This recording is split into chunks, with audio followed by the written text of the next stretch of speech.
Welcome to bold talk with వేణువికి. ఈరోజు మనతో పాటు నిర్మాత బెల్లంకొండ సురేష్ గారు ఉన్నారు. 9 సంవత్సరాల తర్వాత మళ్ళీ ప్రొడక్షన్లో రాబోతుందని విన్నాము. ఏంటి?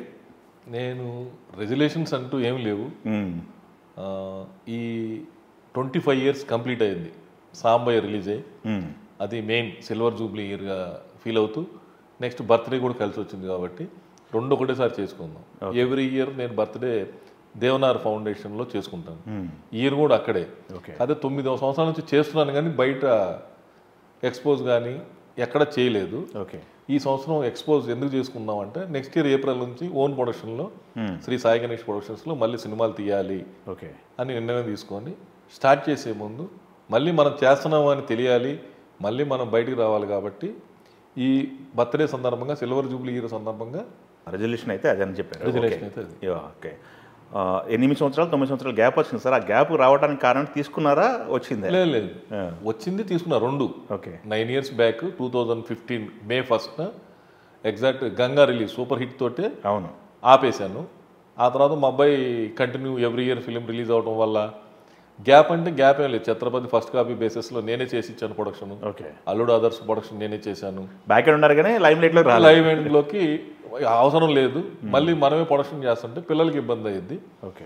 బయట ప్రొడ్యూసర్ ఏమనుకుంటారు, మీ ఫాదరే ప్రొడ్యూసర్ కదా, మీ ఫాదరే సినిమాలు తీస్తున్నప్పుడు మేము ఎందుకు తీయాలని ఒక ఆలోచన వస్తుంది. కాబట్టి ఎవరికైనా మనం మళ్ళీ వేరే హీరోలతో తీస్తున్నాం, మీతోటి తీయకుండా మీ ఫాదర్ వేరే హీరోలతో ఎందుకు తీస్తున్నారని ఇలాగా మాట్లాడతారు. కాబట్టి ఇవి రెండింటికి దూరంగా ఉండి కొన్ని రోజులు మనం సైలెంట్గా ఉందాం అని చెప్పి కొన్ని రోజులు సైలెంట్గా ఉన్న నా వర్క్లు నేను చేసుకున్నాను. ఓకే. నా ఎక్కడ ఖాళీ లేకుండా నా వర్క్ నేను చేస్తూనే ఉన్నాను ఈ 9 years నుంచి. ఓకే. సో ఇప్పుడు నా అంతటి నేనే మళ్ళీ సినిమా నేను ప్రొడక్షన్ చేయాలి అని నిర్ణయం తీసుకున్నాక ఏప్రిల్ నుంచి స్క్రిప్ట్ 2 రెడీ చేస్తున్నాను. పెద్ద ఆయనకి ఒకటి, చిన్న ఆయనకి ఒకటి. ఇంకా బయట ఇంకో స్క్రిప్ట్లు కూడా వింటున్నాను. బయట హీరోలు కూడా మనకి వాళ్ళకి నచ్చి డేట్స్ ఇస్తే వాళ్ళతో కూడా తీస్తాను. ఓకే. ఈ 2 మాత్రం వీళ్ళతో చేయడానికి రెడీగా ఉంది. రెడీగా అంటే script work plus pre production work. అవును. 90 daysలో స్టార్ట్ అయితే సినిమా రిలీజ్ చేయాలి. అంటే నేను మేజర్గా ఉన్నప్పుడు మనం చాలా సినిమాలు అలా జరిగినాయి. ఎంత పెద్ద సినిమా అయినా 80 days 90 daysలోనే మొదలై ఫినిష్ అయ్యి ఇప్పుడు వచ్చేసరికి 150 days 120 days 100 days అది మనమే చేయలేకపోతున్నాం. మనం చూస్తే 2 సినిమాలు అలా జరిగింది. ఓకే. ఈసారి అలా జరగకూడదు. ఓకే. చేస్తే 90th day రిలీజ్ అవ్వాలి సినిమా. ఓకే. స్టార్ట్ అయితే ఓకే అనే ప్లాన్ తోటి ఓకే ఫుల్ స్క్రిప్ట్ ఏది కావాలో ఫస్ట్ సెట్ ప్రాపర్టీతో సహా అక్కడ పెట్టుకొని సినిమాకి వెళ్ళాలని, ఓకే, షూటింగ్కి వెళ్ళాలని ప్లాన్ చేస్తున్నాను. Okay. As of an plan. Okay. ఇప్పుడు మీరు 25 years అనుభవం ఉంది ప్రొడ్యూసర్ నిర్మాతగా.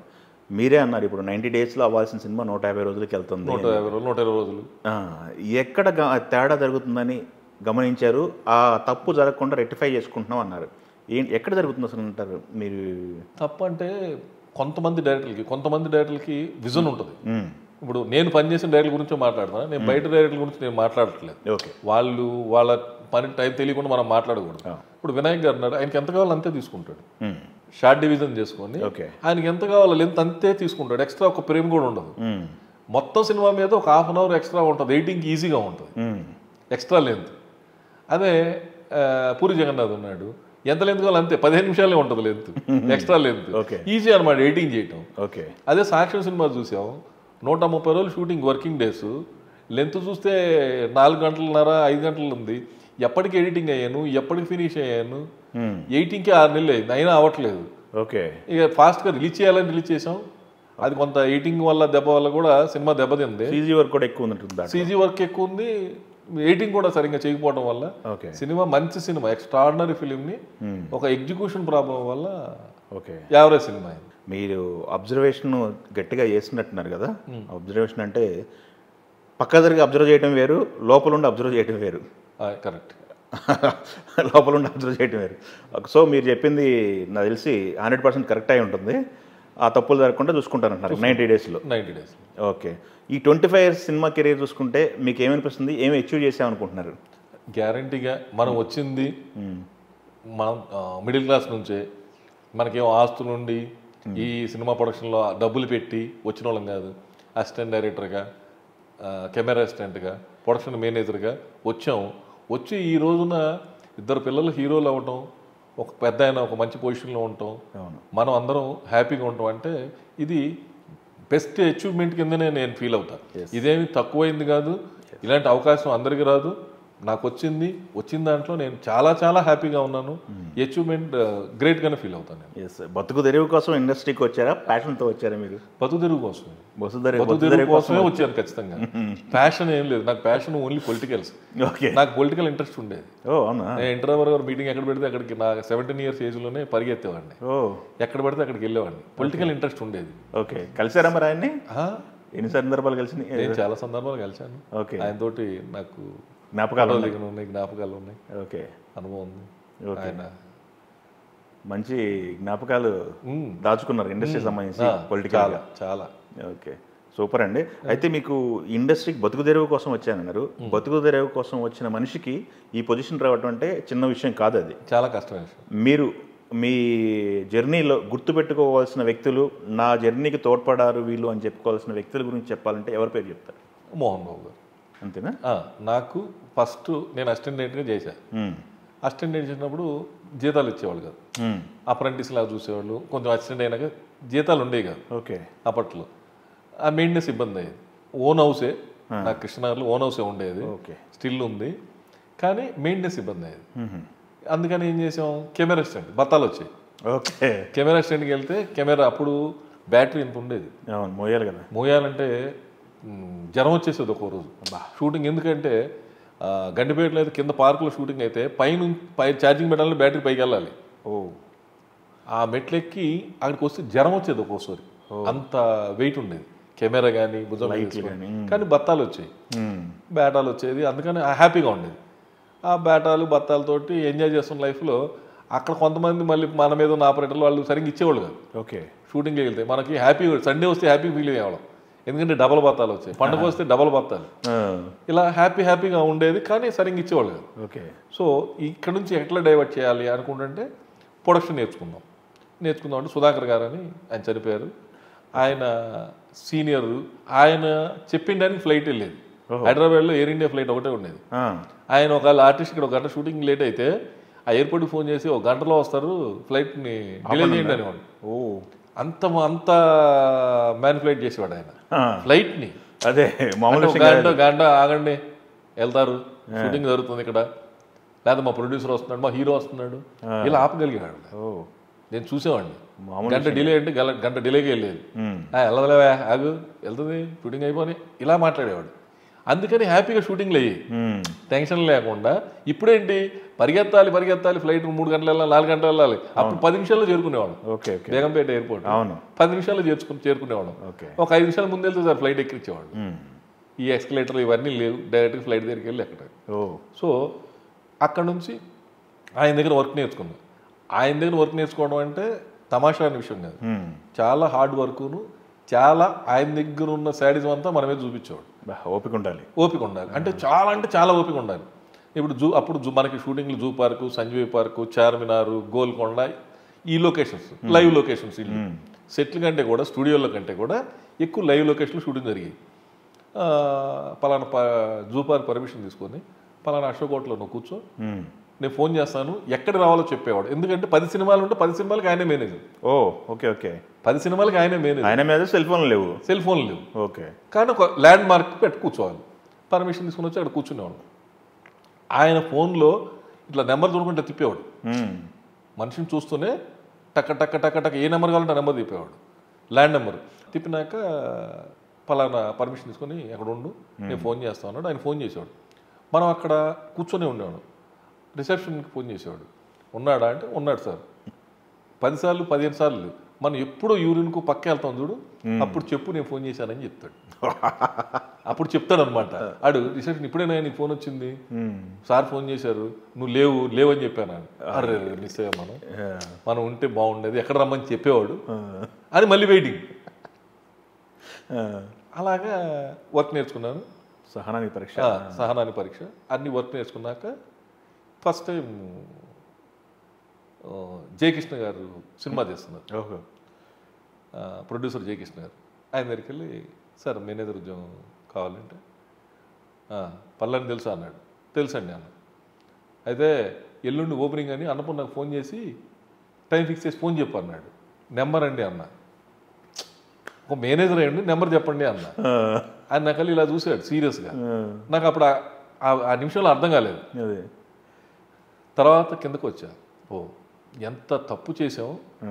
ఒక మేనేజర్గా ఆయన ఉద్యోగంలో పెడితే స్టూడియో నెంబర్ తెలియదు, స్టూడియో నెంబర్ తెలియనప్పుడు మనం మేనేజర్ ఎట్లా అవుతాం, ఇది తప్పు అని చెప్పి అప్పుడు ఒక డైరీ కొనుక్కొని ఒక పెన్ను తీసుకొని అప్పుడు ఇవన్నీ క్యాలిక్యులేటర్ ఇవన్నీ కాదు కదా, అన్ని స్టూడియో నెంబర్లు అన్ని సినిమాకు సంబంధించిన నెంబర్లు అన్నీ నోట్ చేసుకొని, నేను చదువు కూడా అంత బాగా చదువుకోలే, ఆ నెంబర్లన్నీ నోటెడ్ చేసి ఇప్పుడు మీరు అన్నపూర్ణకు ఫోన్ చేయమంటే అప్పుడు చేసేవాడిని. ఓకే, డైల్ చేసేవాడిని. అవును, ఎవరు చెప్పగలరా. అన్నీ అయినాక జాబ్ కోసం ట్రైల్లో ఉన్నా. మేనేజర్ జాబ్ కోసం ఎవరు పెట్టుకోవట్లేదు. అంతకుముందు 2 సార్లు మోహన్ బాబు కలిసా, 3వసారి ఆయన సినిమా స్టార్ట్ అవుతుంది. వెళ్ళి నాకు ఇట్లా నేను జాబ్ చేస్తాను మేనేజర్ ఉద్యోగం. చూశాడు, కృష్ణ వీడు మేనేజర్గా చేస్తాడు, వీడు పెట్టేసుకో, ఈ సినిమాకు మేనేజర్ ఇతనే అన్నాడు. అంతే. అక్కడ నా వర్క్ చూసి ఆయన అన్ని సినిమాలు కంటిన్యూగా చేశా. అల్లుడు గారు, నా మొగుడు నా సొంతం, అల్లుడు గారు, మా ఇంటి కథ, అసెంబ్లీ, రౌడీ గారి పెళ్ళం, అల్లరమూడు లాస్ట్. నీకు అప్పటి నుంచి నేను ప్రొడ్యూసర్ అవ్వాలని బయటకు వచ్చేసాను. మధ్యలో కొన్ని సినిమాలు చేశాను, నరేష్, ఎరుగిల్లు, పొరుగిల్లు, పద్మావతికి వెళ్ళాను, ఇవి కూడా చేశాను ఎగ్జిక్యూటివ్గా. చేసినాక ఇంకా మన ఓన్ ప్రొడక్షన్ చేయాలి అని చెప్పి నాకు ఇప్పుడు నేను గుర్తుపెట్టుకోవాలంటే నాకు మోహన్ బాబు గారు. Okay, good. నాకు లైఫ్ ఇచ్చింది, నాకు దేవుడితో సమానం నా గురువు గారు, నాకు మోహన్ బాబు గారే. ఓకే, తర్వాత దాసంరావు గారు వీళ్ళంతా చేసిన మా గురువు ఆయన. మొదటి అడుగు అక్కడ పడింది. మొదటి పక్కన నాకు మాత్రం స్ట్రాంగ్గా మోహన్ బాబు గారు. ఓకే, ఎప్పటికీ ఆయనే. Okay, good. మరి మీరు అంతా మీ మీద మీకు పరీక్షలు ఏం పెట్టకుండా మిమ్మల్ని నమ్మి పెట్టుకున్నప్పుడు బయటకు వస్తున్నప్పుడు ఆయన పరిస్థితి ఏమన్నారు? బయటకు వస్తున్నారు చెప్పారా? నేను అల్లరమూడు అప్పుడు నేనే వచ్చేసాను. చెప్పకుండా వచ్చేసారు? చెప్పకుండా మానేశాను. అంటే అప్పటికి మనకి ఒక నిర్మాత అవ్వాలి అనే కోరిక ఉంది, డబ్బులు పెడతానికి నా దగ్గర కూడా కొంతమంది ఉన్నారు. ఓకే. సో నేను చెప్పకుండా రావడానికి కారణం అంటే పెద్దగా ఏం లేదు. నేను ఎప్పుడు మోహన్ బాబు గారు వచ్చినా వెళ్ళేటప్పుడు కానీ వచ్చేటప్పుడు కానీ ఎయిర్పోర్ట్కి వెళ్తా. ఓకే, కంపల్సరీ రిసీవింగ్కి ఆయన వెళ్ళేటప్పుడు వెళ్ళేసి వస్తారు, సెండ్ ఆఫ్ ఇవ్వడానికి కంపల్సరీ. నాకు ఎన్ని పనులు ఉన్నా అవి మాత్రం మానేవాడిని కాదు. ఆ రోజు రాఘవేంద్రరావు గారు ఏదో పని చెప్పారు, అటు వెళ్ళాల్సి వచ్చింది. ఎయిర్పోర్ట్కి వెళ్ళా. ఆయన ఏమన్నా నన్ను, నేను ఇంట్లో మెట్లు ఎక్కుతుంటే మేకప్ మ్యాన్తో అన్నాడు, వీడికి ఏమయ్యాడు, వీడు లొకేషన్ ఎయిర్పోర్ట్కి కూడా రాలేదు, వీడికి అంత బలిచిందా అన్నాడు. అమ్మ తిడతాడేమో, ఎందుకు వచ్చిన వాడు ఇప్పుడు పైకి వెళ్తాయని మెట్లు దిగి వచ్చేసి వెళ్ళిపోయా. ఓకే, సినిమా కంప్లీట్లోనే ఇంకా కొన్ని రోజులు ఉందనగానే వెళ్ళిపోయా. ఓకే. అంటే నాకు ఎలా సహాయం చేశాడంటే, ఒక సినిమా మేనేజర్గా పెట్టుకోమని చెప్పాడు ఒక లైన్ ప్రొడ్యూసర్కి. ఆయన నన్ను రమ్మన్నాడు, ఆఫీస్కి వెళ్ళా. 2-3 రోజులు తిరిగినా ఏం పని చెప్పట్లేదు, మనల్ని పెట్టుకోవట్లేదు. షూటింగ్ ఈయన కూడా యాక్ట్ చేస్తున్నాడు ఆ సినిమాలో. ఏరా ఇక్కడే ఉన్నావు, షూటింగ్కి వెళ్ళలేదు ఏంటి అన్నాడు. చెప్పారు కానీ వాళ్ళు మనల్ని పెట్టుకోలేదు, మన అవసరం లేదనుకుంటా అన్న. పెట్టుకోలేదా, నువ్వు వెళ్ళలేదో చెప్పు అన్నాడు. లేదు 3 రోజులు వెళ్ళాను, 3 రోజులు వెళ్ళినాక ఆయన పెట్టుకోలేదు అన్నాడు. అలాగా అని చెప్పేసి విగ్ తీసాడు షూటింగ్ దగ్గర. తీసేసి విగ్ తీసేసి షూటింగ్ రావట్లేదని చెప్పని ఫోన్ చేసాడు ల్యాండ్ ఫోన్కి. షూటింగ్ రావట్లేదని చెప్పు, ఒంట్లో బాగాలేదని చెప్పు, రానని చెప్పు. ఆ లైన్ ప్రొడ్యూసర్ పరిగెత్తుకుంటూ ఇంటికి వచ్చాడు. సార్ ఏమైంది అన్నాడు.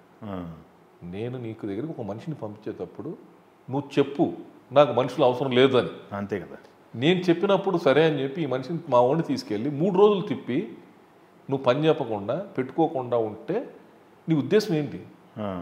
నన్ను అవమానపరిచినట్టే కదా. నా మాట నువ్వు పెట్టుకో, అప్పుడు నాకే చెప్పేయచ్చు. సార్ అవసరం లేదు సార్, ఆల్రెడీ ఉన్నారంటే నేను చెప్పను. నువ్వు నన్ను అవమానపరిచావు, నీ షూటింగ్ నాను. ఆ సినిమాలో బాలకృష్ణ గారు కూడా యాక్ట్ చేస్తున్నారు. అవునా? బాలకృష్ణ గారు సెట్కి వచ్చాడు, ఈ నెల. ఓహో, అదేంటి సారీ అండి, తప్పు అయిపోయింది. తప్పు కాదు, చాలా తప్పు ఇది. పెట్టుకుంటున్నావా లేదా అన్నాడు. లేదా పెట్టుకుంటున్నాను, ఇప్పటి నుంచే డైలీ వర్క్ చెప్తాను అన్నాడు. నేను చెప్పానని కాదు, పని ఉంటేనే పెట్టుకోవాలి అని చెప్పి పెట్టాడు. ఓకే, ఆ సినిమా వర్క్ చేశాను. అంటే అంత స్ట్రాంగ్ తీసుకుంటే సపోర్ట్. ఓకే, అందుకని ఆయన ఆ విషయంలో, అందుకని ఆయన విషయంలో ఆయన గురువు, దేవుడు అన్నీ ఆయనే. ఓకే, నేను ఈ పొజిషన్లో ఉండడానికి ఆయనే కారణం అని ఫీల్ అవుతాను. ఎవరిచ్చినా ఇగిపోయినా ఆయన నన్ను నమ్మి ప్రొడక్షన్ ప్లస్ పక్క సినిమాకి చెప్పి నన్ను అంత రెస్పెక్ట్ ఇచ్చారు. ప్రొడ్యూసర్గా చేయాలనే మీ గోల్కి మొదటి స్టెప్ సాంబయ్య కాదు, నేను ఆల్రెడీ అంతకుముందు ఒక సినిమా స్టార్ట్ చేశాను. ఓకే, చేశాను. నా దగ్గర ఉన్న 2 లక్షలు ఉంటే 8 లక్షలు అప్పు తెచ్చాను.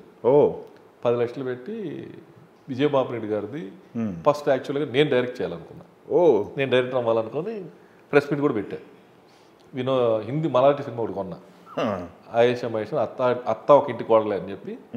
అప్పట్లో ఆ ట్రెండ్ నడుస్తుంది. ట్రెండ్ నడిచేటప్పుడు సౌందర్య గారికి అడ్వాన్స్ ఇచ్చి, వినోద్ కుమార్కి అడ్వాన్స్ ఇచ్చి నా డైరెక్షన్లోనే సినిమా స్టార్ట్ చేసి, మామగారు బ్లాక్ బస్టర్ హిట్ అయింది. ఏమంటే దాసనాథ్ గారు ఒక క్యారెక్టర్ ఉంది, గురుగారి దగ్గరికి వెళ్ళాం. తాజ్ కృష్ణలో ఆయన ఉన్నాడు. వెళ్ళా, గురుగారు ఇలా డైరెక్ట్ చేస్తున్నాను, అందులో ఒక క్యారెక్టర్ ఉంది, పలానా రీమేక్ సినిమా మీరు చేయాలండి అన్న. ఆయన నాకల్లి చాలాసేపు 15-20 నిమిషాలు అలాగే చూశాడు. ఆగన్నాడు, లోపలికి వెళ్ళాడు, బయటకు వచ్చాడు. అరే నాకు అర్థం కావట్లేదురా, నువ్వు డైరెక్టర్ ఏంట్రా, నువ్వు ప్రొడక్షన్ చేసావు కదా, ప్రొడ్యూసర్ అవుతావు అనుకున్నా నేను, నువ్వు డైరెక్టర్ ఏంట్రా అన్నాడు. లేదు గురుగారు, నాకు ఫస్ట్ నుంచి ఇంట్రెస్ట్ డైరెక్టర్ అని, ఫస్ట్ అసిస్టెంట్ నేను చేరాను, నాకు డైరెక్షన్ ఏంట్రా, ఒక పని చేయరా, కొన్ని సినిమాలు వచ్చాయి. వివి రాజప్రసాద్ గారు కూడా ఫస్ట్ ప్రొడ్యూసర్, తర్వాత డైరెక్టర్ అయ్యాడు. నువ్వు ఫస్ట్ ప్రొడ్యూసర్ అయ్యి తర్వాత డైరెక్టర్ అవు, డైరెక్టర్ వద్దురా అన్నాడు. సరే గురుగారు ఆయన చెప్పగానే యమత విత్రాలు అయిపోయాడు డైరెక్షన్. ఓకే, ఆయన దగ్గరికి వెళ్ళకపోతే డైరెక్ట్ చేసేవాడిని, రీమేక్ హిట్ ఏదో తర్వాత తెలియదు. మొత్తానికి ఆయన చెప్పాడు, అంత పెద్ద ఆయన చెప్పినప్పుడు అవును మనం రెస్పెక్ట్ ఇవ్వాలి అని చెప్పి మానేశాను. ఓకే, మానేసి అదే సినిమాకి విజయబాబు రెడ్డి గారి దగ్గరికి వెళ్ళాను. బాబురెడ్డి గారు ఇలాగా కథ అండి, లేదు ఆ కథ అయితే నేను చేయను, నేను ఒక కథ తయారు చేస్తాను, నువ్వు ఆ కథ చేస్తే నేను చేస్తాను అని చెప్పి ఒక కథ అనుకొని ఆయనకి చెప్పాం. ఆయన వినోద్ కుమార్ గారు వడ్డే నవీన హీరోని మార్చేశారు. హీరోయిన్ ఇంద్రజకి అడ్వాన్స్ ఇచ్చాం. అలాగే దాసనాథ్ గారు మళ్ళీ చెన్నైలో ప్రెస్ మీట్ విజయబాబు గారి డైరెక్షన్లో దాసనాథ్ గారు ఆర్టిస్టులు అందరూ వచ్చారు. అక్కడ ప్రెస్ మీట్ జరిగింది, మనం ప్రొడ్యూసర్ కార్డు వేసుకున్నాం. స్టార్ట్ అయినాక కథ మారిపోయింది. మారిపోయి బాబురెడ్డి గారు ఉండి, లేదు ఇప్పుడు police story block buster hit అయింది, సాయి కుమార్ తోటి చేద్దాం అన్నారు. మళ్ళీ మారిపోయింది. సాయి కుమార్ బెంగళూరులో ఉన్నాడు, ఈయన చెప్పగానే చెన్నై వచ్చాడు, కలిసి ఆయన మేము బయట కూర్చున్నాము, ఆయన డేట్లు రాసి ఇచ్చి వెళ్ళిపోయాడు. ఏం జరిగిందంటే లోపల ఆయన 10 రోజులు డిసెంబర్ నుంచి ఇస్తాను మీరు చేసుకోండి అంటే, బాబురెడ్డి గారు గ్యాంగ్ లీడర్ తర్వాత సినిమా, సో విపరీతమైన క్రేజ్ ఉంటుంది, నేను చేస్తానండి 10 రోజులు ఇస్తా అన్నాడు. నేను అలా చేయను, నాకు ఎట్ టైం 50 రోజులు నువ్వు ఎప్పుడు ఇస్తే అప్పుడు చేస్తా అన్నాడు. అయితే ఏప్రిల్ నుంచి ఇస్తా అన్నాడు. ఓకే, ఆయన ఏప్రిల్ నుంచి డేట్లు రాసి వెళ్ళిపోయాడు. అదేంటండి, ఏప్రిల్ దాకా తట్టుకునే కెపాసిటీ మా దగ్గర లేదు, అంతే కదా, మేము పెట్టిన డబ్బు మా దగ్గర అయిపోయింది. ఇప్పుడు సినిమా స్టార్ట్ అయితే ఫైనాన్స్ తెచ్చుకొని సినిమా చేయాలి, మాకు అడ్వాన్స్ తోటి 10 లక్షలు అయిపోయింది, మేము చేయలేమండి అన్న. అయితే ఓ పని చేయండి, నెక్స్ట్ మంత్ రండి, మీ డబ్బులు మీకు ఇచ్చేస్తా, ఈ సినిమా నేను తీసుకుంటా అన్నాడు బాబురెడ్డి గారు.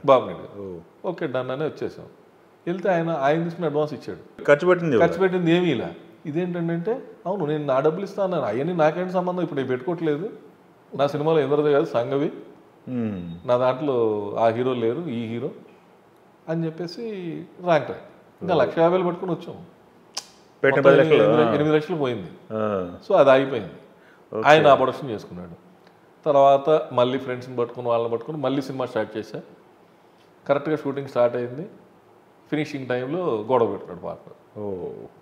పెట్టుకొని ఇంకా సినిమా ఫస్ట్ కాపీ ఆగిపోయింది. ఫస్ట్ కాపీ వచ్చింది, నాయుడు గారు ల్యాబ్లోనే ఉంది, అలా ఆగిపోయింది అది. ఓకే, ఇంక నెక్స్ట్ స్టెప్, ఇంక ఇక్కడ మన డబ్బులు లేవు, 2 సార్లు దెబ్బతిన్నాం, ఇంక ఇక్కడ లాభం లేదు, యూఎస్కి వెళ్ళి సెటిల్ అయిపోదాం అని చెప్పేసి 97 డిసెంబర్ వీసా ట్రై చేస్తే, అప్పుడు లేడీ కాన్సులేట్ ఒక ఆవిడ ఉండేది, అందరికి వీసాలు రిజెక్ట్ చేస్తుంది, వెళ్ళొద్దు అని చెప్పారు. మనకి అసలు వీసా అంటే ఏందో తెలియదు, అమెరికా అంటే ఏందో తెలియదు, మనకి ఎయిర్ ఇండియా ఫ్లైట్ అయితే 2 ఫ్లైట్ కూడా తెలియదు. ఏముంటుందని వెళ్తే ఎక్కడ ఉంటాం అంది, I'm staying in Jubilees, where is it అంది, near to Panjagutta, where is it అంది, నియర్ టు జూబ్లీస్ అంది, గో పే ద ఫీజ్ అంది. ఎందుకంటే నా టేబుల్ మీద ఎన్టీ రామారావు దీని ఫోటోలు ఉన్నాయి పెద్ద, ఆ ఫోటో అక్కడ టేబుల్ మీద పెట్టా, అది చూసింది. ఓకే, చూసి ఇలా చూసింది, go and pay the fees అంది. ఫీజు కట్టేసి వీసా వచ్చింది. December 23 వెళ్ళా. ఓకే. వెళ్తే అక్కడ చూస్తే ఆ డిసెంబర్లో వాతావరణం బయట కాలు పెడితే మంచును వర్షం రెయిన్ పడుతుంది. సప్పం లోపలికి వచ్చి ఇదేంది ఇక ఎక్కడికి వచ్చాం మనం అంటే మనకు తెలియదు, నాలెడ్జ్ జీరో నాలెడ్జ్. అదే చూసా అక్కడ ఏదో చేద్దామని వెళ్ళా, జాబ్ చేద్దాం బిజినెస్ చేద్దాం రకరకాలుగా ఆలోచించా. 14 రోజులు రిటర్న్ వచ్చేసా. January 7కి వచ్చేసా. మన వల్ల కాల. ఓకే. ఇది మనం ఉండే ప్లేస్ కాదు. ఓకే. ఎవడో ఫుడ్ పెడితే నాలు ఎవడో తీసుకెళ్తే ఇలా తప్పితే మనంతా మనం ఎక్కడికి వెళ్ళలేము. అవును. ఇది చాలా కష్టంగా ఉందని చెప్పేసి January 7కి రిటర్న్ అయిపోయా. ఓకే. 14 డేస్లో రిటర్న్ అయిపోయా. ఓకే. వచ్చి మళ్ళీ సినిమా స్టార్ట్ చేద్దాం అన్నప్పుడు డబ్బు కావాలి కదా. అవును. ఇల్లు ఉంది అమ్మేద్దామని చెప్పా. సూపర్ గుడ్ వాళ్ళకి అప్పుడు ఇచ్చా ఇల్లు. ఓకే. సూపర్ గుడ్ వాళ్ళ ఆఫీస్ నాదే. ఓ అవునా. అది అమ్మా. ఓకే. వాళ్ళు కొనుక్కుంటామంటే అమ్మా. ఒక 15 లక్షలు వచ్చినాయి. ఇంకో 15 లక్షలు ఇంకో ఇల్లు ఉంటే అదే అమ్మేసా. అన్నీ అమ్మేసి 35 lakhs టేబుల్ మీద పెట్టుకున్నాను. నేను అన్న మా వైఫ్తో సినిమా తీస్తాం అంటే మళ్ళీ పోతే అంటే మళ్ళీ అమెరికాకి వెళ్ళి సెటిల్ అవుదాం అని చెప్పి ముగ్గురిని పట్టుకొని మళ్ళీ వీసాకి అప్లై చేశా.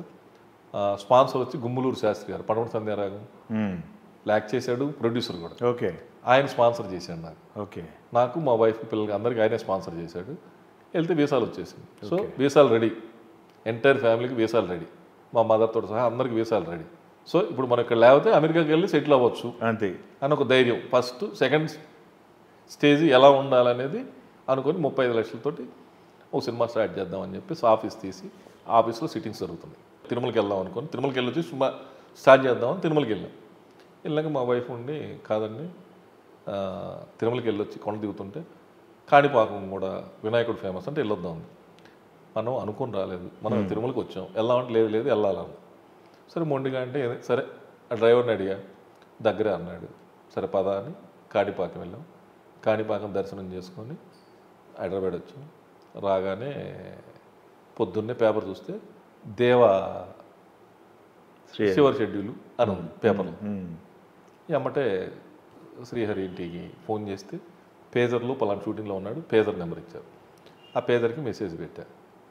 ఫోన్ చేశాడు, చేసి పలానా దగ్గర షూటింగ్ శ్మశానం జరుగుతుంది ఫినిషింగ్, శ్మశానం దగ్గర రమ్మన్నాడు. వెళ్తే ఏరా అన్నాడు. వెళ్ళే సినిమా చేయాలన్నా. నేను నిజంగా చేస్తావా అన్నాడు. నిజంగానే సినిమా చేస్తే చేయాలని వచ్చాను. సరే సాయంత్రం ఇంటికి రా అన్నాడు. ఇంటికి వెళ్ళాం. ఇంట్లో కూర్చున్నాక సిట్టింగ్ అంతా అయింది. అయినాక సరే రేపు కలుద్దాం అన్నాడు. సరే రేపు క్యాష్ పట్టుకొని కార్లో స్కూటర్ మీద వెళ్ళాను. ఇంటికి వెళ్తే కారు ఉంది కానీ స్కూటర్లో వెళ్ళాను, డిక్కీలో డబ్బు పెట్టేసుకొని. వెళ్తే పోసాని కృష్ణమూర్తి గారు వచ్చారు. ఈయనే మనకి రైటర్, కథ బాగుంది అన్నాడు. ఎంత అండి కథకి అన్నా. 2,25,000 అన్నాడు. లేదు సార్ సింగిల్ పేమెంట్ 2 లక్షలు అని 2 లక్షలు తీసి ఇచ్చా. షాక్ అయి ఉంటా. నువ్వు డబ్బులతోటే వచ్చావరా అన్నాడు. అవును నీకు కూడా ఇది 2 లక్షలు అడ్వాన్స్ కాదా, నాకు పార్ట్నర్షిప్ కూడా కావాలి. పార్ట్నర్షిప్ తీసుకో, రెమ్యునరేషన్ రేటు 2 ఉంటాయి కదా, 2 డన్ అన్నా. తెల్లారి 2-3 రోజులు నేను ఆ డైరెక్టర్ ఈ డైరెక్టర్ అంటే కాదు, పోలీస్ హిట్ అయింది, దేవా బాగా వచ్చింది, ఇదే డైరెక్టర్ పెట్టుకుందాం. సో అక్కడ నుంచి ఆయనే ఫైట్ మాస్టర్ కానీ డైరెక్టర్ కానీ ఎవ్రీథింగ్ ఆయనే చూశాడు. ఓకే. శ్రీహరి అందరిని సైట్ చేశాడు. నేను అందరిని పిలిచి అడ్వాన్స్ ఇవ్వటం, ఆఫీస్కి వెళ్ళటం, అడ్వాన్స్ ఇవ్వటం. అలాగా ముహూర్తం ఏమీ లేదు. అప్పుడు ఎస్వి కృష్ణారెడ్డి గారును మల్లిడి సత్యనారాయణ రెడ్డి, క్రాంతి బిశ్వస్ రెడ్డి గారు కోదండరాముడు అని తీస్తున్నారు. దానికి శ్రీశైలం పోయి పంతులు గారితో ముహూర్తం పెట్టుకొచ్చారు. పలానా రోజు 16వ తారీఖు ఓపెనింగ్, 26వ తారీఖు నుంచి రెగ్యులర్ షూటింగ్ అని. అదే డేట్లు నేను పెట్టేసుకున్నాను. వాళ్ళు పెట్టుకొచ్చిన ముహూర్తాన్ని నేను డేట్లు పెట్టేసి పలానా రోజు మంది ఓపెనింగ్ అన్న. అట్లా అన్నాడు. 16వ తారీఖు ఓపెనింగ్ నాకు ఎన్ని తెలియదు, 26 నుంచి షూటింగ్ చేస్తున్నాం అన్న. దేవా రిలీజ్ కూడా కాల. మంచిదని చెప్పి 16న పూజ చేసాం రామనాయుడు గారి స్టూడియోలో. 26 నుంచి రెగ్యులర్ షూటింగ్ చేసాం. ఫుల్ స్క్రిప్ట్ ఇచ్చాడు కదా. అవును, మురళి గారు ఫుల్ స్క్రిప్ట్ ఇచ్చాడు. సాంబాయి షూటింగ్ స్టార్ట్ చేసి స్టార్ట్ చేసిన ఒక నెలకి దేవా రిలీజ్ అయింది. బ్లాక్ బస్టర్ అయింది. మాకు ఈ సినిమా 53 లక్షలు ఖర్చు అయితే 1,05,00,000 బిజినెస్ అయింది. బిజినెస్ కోటి అయింది. అప్పట్లో మాకు 50 లక్షలు మిగిలింది ప్రాఫిట్, సాలిడ్ ప్రాఫిట్ అనమాట. అప్పుడు 50 లక్షలు పెట్టి ఏమైనా చేయొచ్చు. ఓకే. నా డబ్బులు కాకుండా నా దగ్గర 50 లక్షలు ఎక్స్ట్రా ఉంది. అవును. సో రిచ్ అయిపోయింది. అదే సాంబాయి తోటి రిచ్ అయిపోయింది. దాని తర్వాత ఇమీడియట్గా మళ్ళీ ఒక 6 monthsలో 3 ప్రాజెక్టులు సెట్ అయినాయి. విజయశాంతి గారితో వైజయంతి, రాజశేఖర్ గారితో మా అన్నయ్య, ఉపేందర్ తోటి 3 ఒకటే రోజు ఓపెనింగ్ రామరాజ్ స్టూడియోలో. 3 అదే అప్పట్లో 3 ఒకటే రోజు ఓపెనింగ్, 3 ఒకటే రోజు ఓపెనింగ్, 3 ఒక రోజు షార్ట్ షూటింగ్. 2 సినిమాలు టైం రిలీజ్ అయినాయి, ఒక సినిమా ఆగిపోయింది. ఓకే, ఆ సినిమా అయిపోయింది ఉపేంద్రది. ఓకే, ఎందుకంటే అందరికి డిస్ట్రిబ్యూషన్ వేసి ఎవరికి నచ్చలే ఆ సినిమా, పిచ్చి పిచ్చిగా ఉంటుంది సినిమా, ఎవరికి నచ్చలేదు. పార్ట్నర్స్ అందరూ వదిలేశారు. అట్లా 1.5 year అయిపోయింది. 1.5 year అయిపోయినాక నేను కూర్చొని మా పార్ట్నర్స్ అందరినీ, నాకు ఆది షూటింగ్ జరుగుతుంది, 80 లక్షలు ఫైనాన్స్ దీని మీద ఉంది, ఈ సినిమా తీసుకోండి, ఓ 10 లక్షలు నేను క్యాష్ ఇస్తాను, మీరు రిలీజ్ చేసుకోండి. వాళ్ళంతా మీటింగ్ పెట్టుకుని అట్లా కాదు, మేమే 10 లక్షలు ఇస్తాం నీకు, ఫైనాన్స్ నువ్వే క్లియర్ చేసుకున్నాను. ఓకే అన్నాను. ఫైనాన్స్ అంతా నా పేరు మీద ట్రాన్స్ఫర్ చేసుకున్నాను, వాళ్ళ చెక్కులు ఓట్లు వాళ్ళకి ఇచ్చాను, వాళ్ళు 10 లక్షలు ఇచ్చారు. సినిమాని ఉపేంద్రకి పంపించాను. ఉపేంద్ర ఎడిటింగ్ చేశాడు. ఏంటి ఈ సినిమా పంపించావు, నాకు టోటల్ నెగిటివ్ ఎక్కడ ఉందన్నాడు. పలానా దగ్గర ఉందన్న. నెగిటివ్ ఎడిటర్ని పంపించు అన్నాడు. నెగిటివ్ ఎడిటర్ని పంపిస్తే అది టోటల్గా మారిపోయింది సినిమా. అసలు మంచి హిట్ కదా అది. నేను వచ్చి కాపీ చూసినాక ఇంత బాగుంది ఏంటి, మనం చూసే సినిమా వేరు, ఈ సినిమా వేరు. రామనాయుడు గారి స్టూడియోలో చూశాను, అమ్మటే అగ్రిమెంట్ చేశాను పోయి. అప్పటికి బ్యాలెన్స్ ఈస్ట్, నెల్లూరు, సీడెడ్ ఉంది, 3 తీసుకెళ్ళి రామనాయుడు గారికి దాంట్లో పెట్టా. అప్పుడు ఆయన 50 లక్షలు చెక్ నాకు సింగిల్ చెక్ ఇచ్చాడు. ఓ గ్రేట్. అంటే ఒక కోరిక ఉండేది, రవికిషోర్ గారు ఫస్ట్ తెలుగు ఫిలిం ఇండస్ట్రీలో 1 crore చెక్. అంతకుముందు ఎవరన్నా హీరోలు వాళ్ళు తీసుకున్నారు, కానీ as a producer 1 crore single cheque Ramoji Rao గారి దగ్గర తీసుకున్నాడు. సో మనం రామానాయుడు గారి దగ్గర తీసుకోవాలి, ఓకే, ఎలాగైనా అని చెప్పి ఒక దీంతో ఉంటే 50 లక్షలు రాకొచ్చింది. ఇమీడియట్లీ ఆది సినిమా ఈస్ట్లో డిస్ట్రిబ్యూషన్ పెట్టారు. ఓకే, 105 తీసుకున్నా చెక్ నాయుడు గారి దగ్గర. గ్రేట్. ఎమ్మటే 6 months లోపే అచీవ్మెంట్, సక్సెస్ఫుల్ అచీవ్మెంట్. అవును, కాన్ఫిడెన్స్ వస్తుంది, confident. 1 crore 5 lakhs check. So అక్కడ నుంచి రెగ్యులర్ సినిమాలు తీస్తూ లాస్ట్లో 2015 వచ్చేసరికి లెక్కలు చూసుకుంటే 38 crores డెఫిసిట్లో ఉంది. ఎందుకు, మనం ఒక డబ్బింగ్ సినిమాలు 3 చేసాం. అవును, ఆ 28 కోట్లు కొన్నా. ఓకే, అవి 20 కోట్లు పోయినాయి 3 సినిమాల మీద. బ్రదర్సు, శకుని, గజరాజు. అవును, ఆ 20 కోట్లు ఇంట్రెస్ట్ అయ్యింది. సో మనం ఇంకా పెడితే ఇంకా డబల్ అయితే తప్పితే ఇంకా దీంట్లో లాభం లేదని చెప్పేసి ప్రాపర్టీలన్నీ వాళ్ళకి రిజిస్ట్రేషన్ చేసేసి ఎక్కడెక్కడ క్లోజ్ చేసేసి డిస్ట్రిబ్యూషన్లో గంగా రిలీజ్ చేస్తే సూపర్ హిట్ అయ్యి ఏ డిస్ట్రిబ్యూటర్కి మనం బాకీ వెళ్ళాం, బ్యాలెన్స్ చేస్తారు, అక్కడ బ్యాలెన్స్ చేస్తాం. ఓకే, మళ్ళీ లైఫ్ స్టార్ట్ చేసాం. ఓకే, మళ్ళీ లైఫ్ స్టార్ట్ చేసాం. నేను 9 ఏళ్లలో మంచి పిల్లలు, మంచి పెద్దోళ్ళు అయిపోయారు, బాగా మంచి సినిమాలు చేస్తున్నారు. నా సైడు నేను రియల్ ఎస్టేట్లో స్థలాలు కొని ఇప్పుడు పెద్ద రిసార్ట్ కడుతున్నాను 10 ఎకరాల్లో. ఇంకొక 5 ఎకరాలు ఆల్రెడీ గెస్ట్ హౌస్ కట్టాను. ఇంకో చోట పొలాలన్నీ కొన్నాను.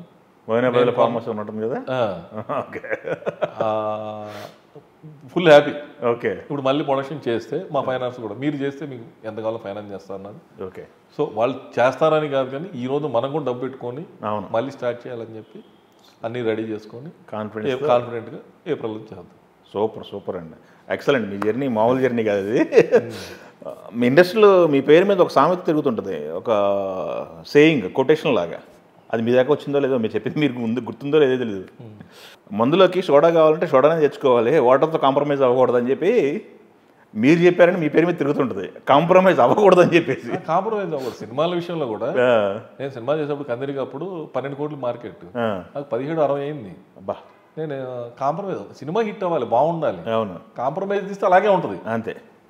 నేను ఆది తీసేటప్పుడు అవును మన స్టూడెంట్ నెంబర్ 1 రిలీజ్ కాల, అవును సుబ్బు రిలీజ్ కాల, నాది 4వ సినిమా, కానీ 3వ సినిమాగా పూజ జరిగింది. ఓకే, పూజ చేయాలని పూజ చేసాం. చేసినాక దాని బడ్జెట్, దాని కథ, మా పక్కన వాళ్ళు కూడా ఏంటి అంత బడ్జెట్ అన్నాడు. కథ బాగుంది, ఇది సమరసింహారెడ్డిని దాటుద్ది, రెవెన్యూ అన్న 100% కాన్ఫిడెంట్గా చేసి రిలీజ్ చేశారు. ఎంత పెట్టారు సార్ ఆ రోజుల్లో మీరు? అది చాలా అయింది అప్పట్లో. 2002 మార్చ్ రిలీజ్ అయింది, 2001లో స్టార్ట్ అయింది. అప్పట్లోనే 13-14 కోట్లు అయింది మార్కెట్. అప్పుడు అంతా 5 కోట్లు 6 కోట్లు. కొత్త స్టూడెంట్ నెంబర్ యావరేజ్, అది యావరేజ్ సినిమానే, హిట్ సినిమానే. ఇది బ్లాక్ బస్టర్ కదా, ఇది ఎన్టీఆర్ని ఒక స్టార్డమ్. ఏంటంటే ఆది రిలీజ్ రోజు ఒక్క బ్యానర్ లేదు ఏ థియేటర్లోను, ఎక్కడ ఏ సెంటర్లోను. 2వ రోజు థియేటర్లు మొత్తాలు కట్టారు బ్యానర్స్. ఒక నందమూరి అభిమానం వంశ వచ్చాడని చెప్పేసి ఇంకా అందరూ. అది ఒక రేంజ్కి వెళ్ళిపోయింది. అవును, వితౌట్ డెఫిసిట్. ఆ రోజులు 100 సెంటర్స్ 100 days వితౌట్ డెఫిసిట్. అవును, రెంట్ కట్టే పని లేకుండా 2 వస్తూ 100 days ఆడిన ఏకైక సినిమా అప్పట్లో. మామూలు రికార్డులు కదా ఆ సినిమాలన్నీ కూడా అసలు. అంటే ఆ రోజులు 100 days అనేది ఇప్పుడు మర్చిపోయాం అసలు. ఇప్పుడు మనకి 10 days 15 days maximum life 10 days. Okay, కష్టం ఉంటే 20 రోజులు ఓకే, రన్ వస్తుంది. వస్తే గొప్ప బ్లాక్ బస్ హిట్ కింద. అంటే అప్పుడు రెవెన్యూ ఇప్పుడు రెవెన్యూ మారిపోయింది. అప్పుడు రెవెన్యూ ఎంత వస్తుందో ఇప్పటికంటే డబుల్ వస్తుంది. అంతే ఖర్చు అవుతుంది. ఓకే. అయితే ఎన్టీఆర్ని కెరీర్ బిగినింగ్ డేస్లోనే డబుల్ బడ్జెట్ పెట్టి చేశారు ఆయన. మార్కెట్ కంటే కూడా డబుల్ బడ్జెట్ రిపీట్ చేశారు. మళ్ళీ తర్వాత రభస రిపీట్ చేశారు. ఆ ప్రాజెక్ట్ ఏంటి పరిస్థితి? ఆ ప్రాజెక్ట్ సేఫ్ అయినా? లేదు, 14 కోట్లు పోయిందండి. 14 2014లో. ఓకే, 14 కోట్లు పోయింది. ఓకే, అంటే చాలా హ్యూజ్ అమౌంట్ అది. అవును, చాలా పెద్ద అమౌంట్ అది. అవును, 14 కోట్లు పోయింది. ఓకే. అది సినిమా తీసినప్పుడు ఎన్టీఆర్కి, రభస సినిమా అప్పుడు ఎన్టీఆర్కి చేంజ్ చెప్పమంటే ఏం చెప్తారు? ఏం అబ్జర్వ్ చేశారు? దగ్గర చేంజ్ ఏం లేదు, అన్ని రెమ్యునేషన్లు, నెంబర్ ఆఫ్ డేస్. ఓకే. ఆ డైరెక్టర్కి బాగుండకపోవటం, లేట్ అవటం. అవును, ఇంట్రెస్ట్లే దాదాపు 14 కోట్లు ఇంట్రెస్ట్ లైన్. అసలు కంటే 1.5 year 2 years ప్రాజెక్ట్ అయ్యేసరికి అవును ఇంట్రెస్ట్లు అయిపోయినాయి. ఓకే. 2013 ఫిబ్రవరిలో ఓపెన్ చేసి 2014 ఆగస్టులో రిలీజ్ చేసేసరికి, సెప్టెంబర్లో రిలీజ్ చేసరికి 1.5 year పైన అయ్యేసరికి ఇంట్రెస్ట్లు తడిచి మోపడైంది. 14 కోట్లు ఇంట్రెస్ట్ అయింది, 13.75 లక్షలు ఇంట్రెస్ట్ అయింది. ఎన్టీఆర్ గారితో అది చేశారు. ఇమీడియట్గా బాలకృష్ణ గారి ప్రాజెక్టు చెన్నకేశ్వరరెడ్డి. అవును, అది మళ్ళీ మన వివి నాయక్ గారు. ఆ కాంబినేషన్ ఎలా కుదిరింది సార్? చెన్నకేశ్వరరెడ్డి అంటే అది రిలీజ్ ముందు ప్రాజెక్ట్ సెట్ అయిందా? అది రిలీజ్ తర్వాతే బాలయ్య గారు సముద్ర డైరెక్షన్లో అనుకున్నాం. ఓకే. ఆ కథ సెట్ అవట్లా. నేను ఒకళ్ళు పంపిస్తానండి కథ వినండి అన్న. ఆది రైడర్ అని కూడా తెలియదు. ఓకే. కథ చెప్పేసి అడు వినయ్ అయిపోయింది సినిమా. ఇతనేనండి ఆదిరా. మరి ఆ ముందు చెప్పాలి కదా, నువ్వు చెప్పకుండా కథ తినిపించేసావు ఏంటన్నా. లేదండి మళ్ళీ ఏంటి అదే సినిమా ఎక్కడ ఉంది అన్నాడు. ప్రసాద్ షో అన్నాడు. చూశాడు. చూసి అక్కడ నుంచే నెంబర్ కలుపు అన్నాడు. ఎన్టీఆర్ అల్లరాముడు షూటింగ్లో ఉన్నాడు. అడవి రాముడు చంటి అడ్డాలది పాలకుల్లో షూటింగ్లో ఉన్నాడు. కలుపని మాట్లాడాడు. బాగా చేసావరా, బ్రహ్మాండంగా ఉంది, టాప్, కంగ్రాట్స్ అని చెప్పాడు.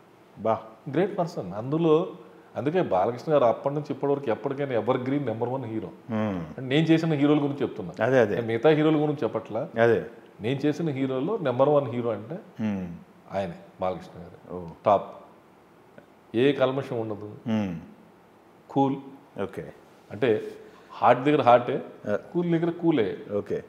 మనం బాగున్నంతసేపు ఆయన మన జోలికి రాడు, మనం బాగాలేదు మనం. దానికి కూడా విపరీతంగా ఖర్చు పెట్టారు కదా. అన్ని రోడ్ల మీద ఉంటుంది సినిమా మొత్తం. రోడ్లు కాదు, అది పెద్ద మెయిన్ రోడ్స్. పైన 4 హెలికాప్టర్లతోటి చూస్తుంటే 5 హెలికాప్టర్ షూట్ చేస్తుండేది. 4 హెలికాప్టర్ని చేసింగ్ సీన్ 4 హెలికాప్టర్లు కింద తిరుగుతుండేవి. దాని పైన ఒక హెలికాప్టర్ ఇటన్నిటి షూట్ చేస్తుండేది. కర్నూలులో ల్యాండింగ్. అందరూ యూనిట్లో ప్రతి ఒక్కళ్ళు ఆఫీస్ బాయ్ దగ్గర నుంచి అందరు లొకేషన్కి హెలికాప్టర్లే. 8 మంది పట్టేవాళ్ళు. ఓకే. 8 మంది లొకేషన్కి అక్కడ నుంచి 70 కిలోమీటర్లు 100 కిలోమీటర్ల లోపల చేసేవాళ్ళం. డైలీ ఎక్కేవాళ్ళు.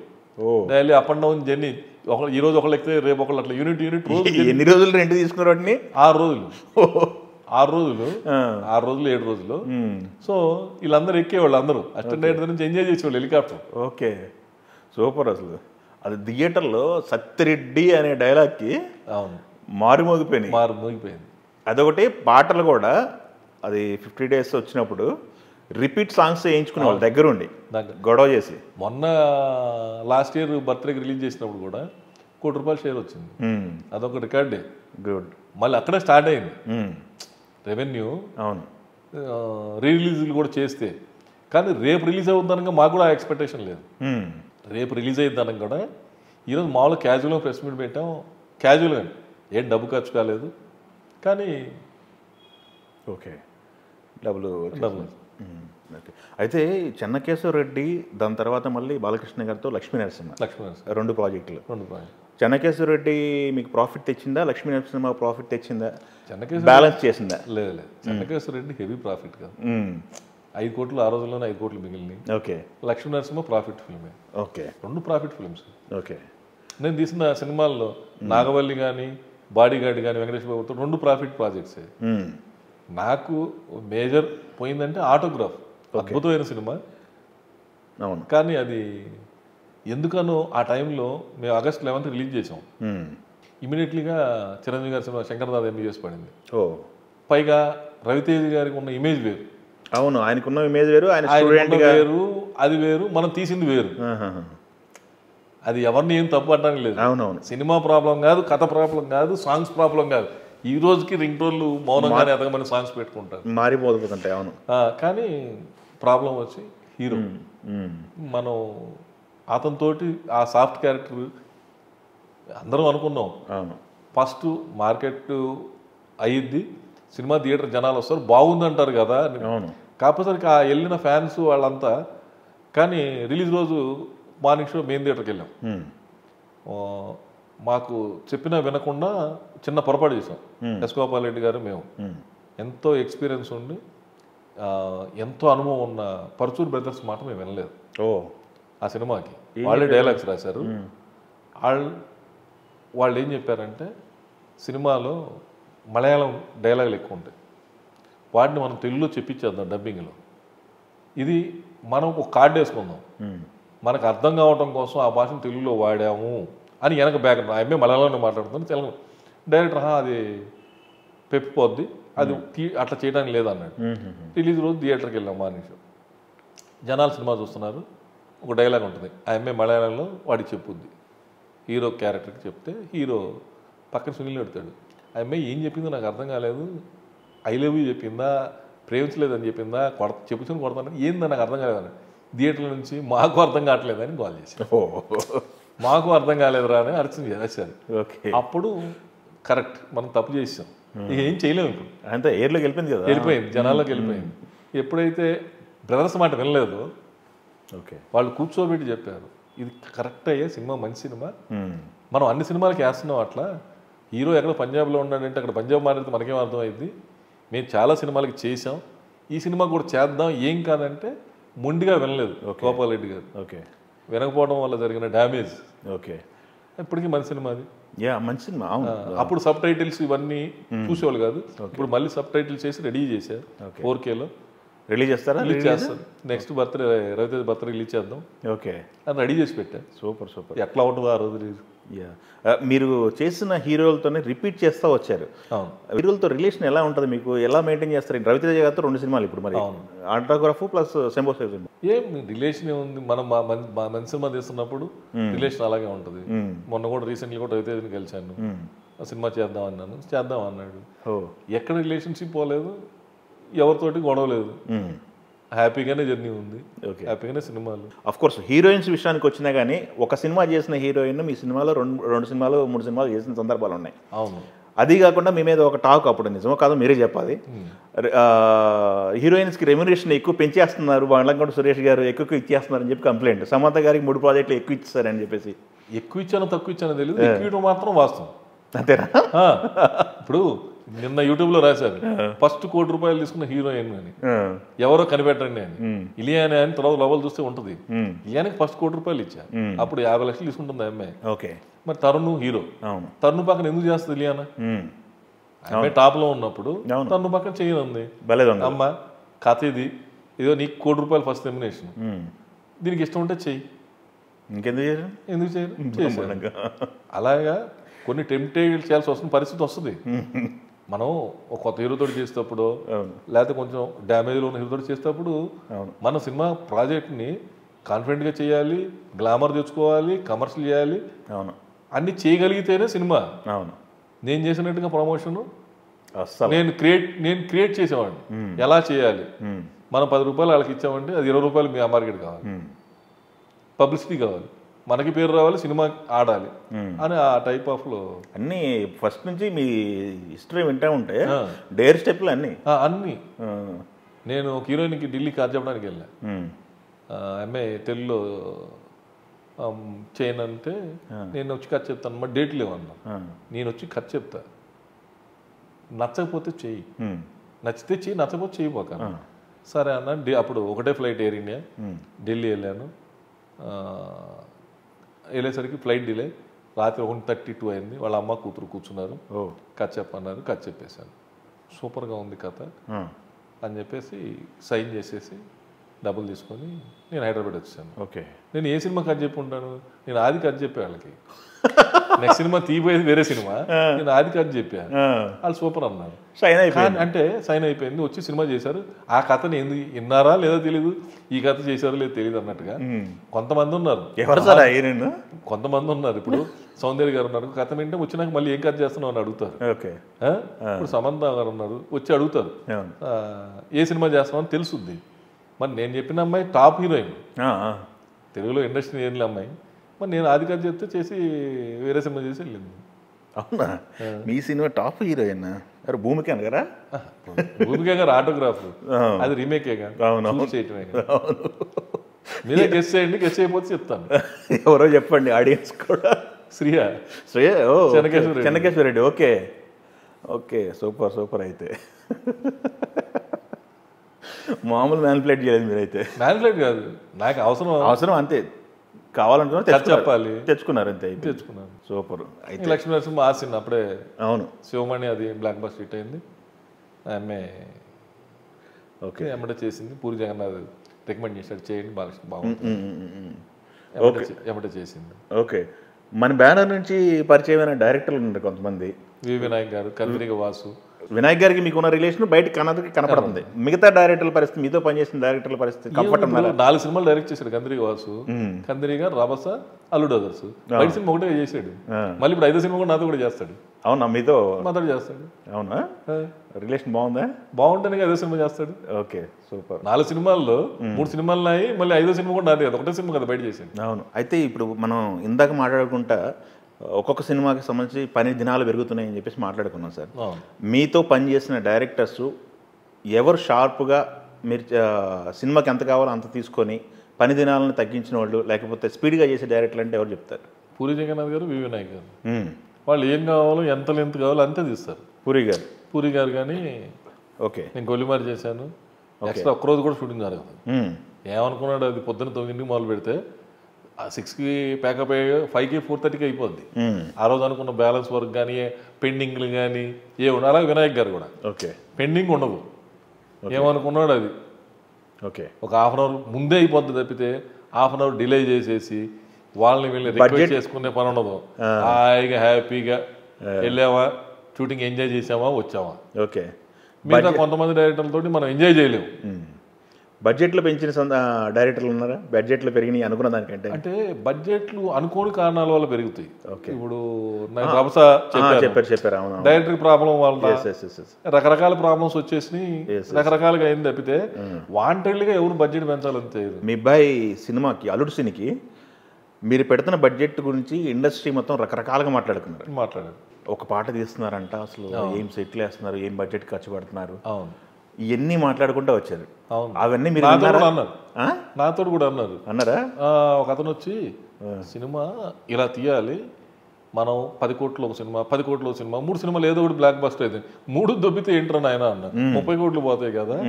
ఒక సినిమా గ్రాండ్గా తీస్తే అదే బ్లాక్ బస్టర్ అయింది అనుకో, స్టార్ హీరో వస్తుంది, స్టార్ ఇమేజ్ వస్తుంది, జనాల్లోకి వెళ్తాడు. నువ్వు 30 సినిమాలు తీసినా వెళ్ళవు. అవును, వెళ్ళకపోతే 30 సినిమాలు అలాగే ఉంటాయి. అవును, మనకు ఉపయోగం లేదు. అలా చాలా మంది అయ్యారు కూడా, మన కళ్ళ ముందు చూస్తున్నాం కూడా. 30 సినిమాలు చేసిన వాళ్ళు ఒకటే, ఒక సినిమా చేసిన వాళ్ళు ఒకటే. అవును. అందుకని నేను బాంబే పోయినా, చెన్నై పోయినా టాప్ ప్రొడ్యూసర్కి ఎందుకు చూస్తారు? ఆ అల్లుడు సీన్ అనేది ఓన్లీ 3 మెంబర్స్ చేశారండి. అలాగా ఫస్ట్ ధర్మేంద్ర గారు, బేతాబ్, అప్పట్లో మంచి హీరోయిన్, పెద్ద director, top director, top heroine తోటి ధర్మేంద్ర గారు తీశారు బేతాబ్. నెక్స్ట్ రాకేష్ రోషన్ గారు, కహోనా ప్యారే, ఆయన తీశాడు. నెక్స్ట్ మందే చెప్తున్నారు అల్లుడు సీను. వాళ్ళు హాలీవుడ్, బాలీవుడ్ అయితే మన టాలీవుడ్లో మందే చెప్తున్నారు. సౌత్ మొత్తానికి మీరే నెంబర్ 1 అండి, మీరే అంత ఖర్చు పెట్టి చేశారు కొత్త హీరో అని చూడకుండా. అది ఎప్పటికీ కలకాలం ఉంటుంది కదా. అవును అవును, అది వాస్తవం. ఆ ఎక్స్పీరియన్స్ ఎక్కడికి పోదు కదా. ఎక్కడికి పోదు. మనకి పేరు వచ్చిందిగా, మనం సినిమా తీస్తున్న దానితో పాటు మనకి పేరు వచ్చింది. భయం తీస్తున్నారు, దాదాపు మంచి ఖర్చు పెట్టారు. ఇంట్లో పొజిషన్ ఏంటి సార్? మీకు సహకరించారా ఇంట్లో వాళ్ళు? ఎందుకు ఇంత ఖర్చు పెడుతున్నారు, మనోడైనా మాత్రం మన పరిస్థితి ఏంటి? అదొకటి, వెనకాయ ముందు చూసుకోవటాలు. అంటే వాళ్ళకి తెలుసు, వాళ్ళు చెప్పినా నేను విన్ను. నేను అనుకున్నదే చేస్తాను, చేసేటప్పుడు చెప్పడం ఎందుకు అని చెప్పి చెప్పడం మానేస్తారు. వినరా మీరు పద్మ గారి మాట వినరా? వింటాను. అంటే నాకు అక్కడ సినిమాకి వచ్చేసరికి నేను ఏం చేద్దాం అనుకున్నా అదే చేద్దాం చెప్తారు.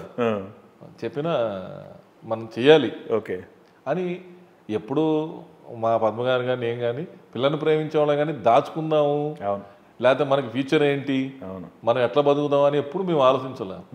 పిల్లలు బాగుంటే మనం బాగుంటాం ఆబ్వియస్లీ అంతే. ఇంకా దానికి వేరే ఇప్పుడు ఏ జాబ్ చేసే వాళ్ళని మనం చదివించాలి, చదివించి వాళ్ళు ప్రయోజకులు చేయాలి. సాఫ్ట్వేర్ ఇంజనీరా, డాక్టర్ అయితే హాస్పిటల్ కట్టాలి. ఇప్పుడు వాళ్ళు యాక్టర్లు అవుతాం అన్నారు, యాక్టర్లు అయ్యారు.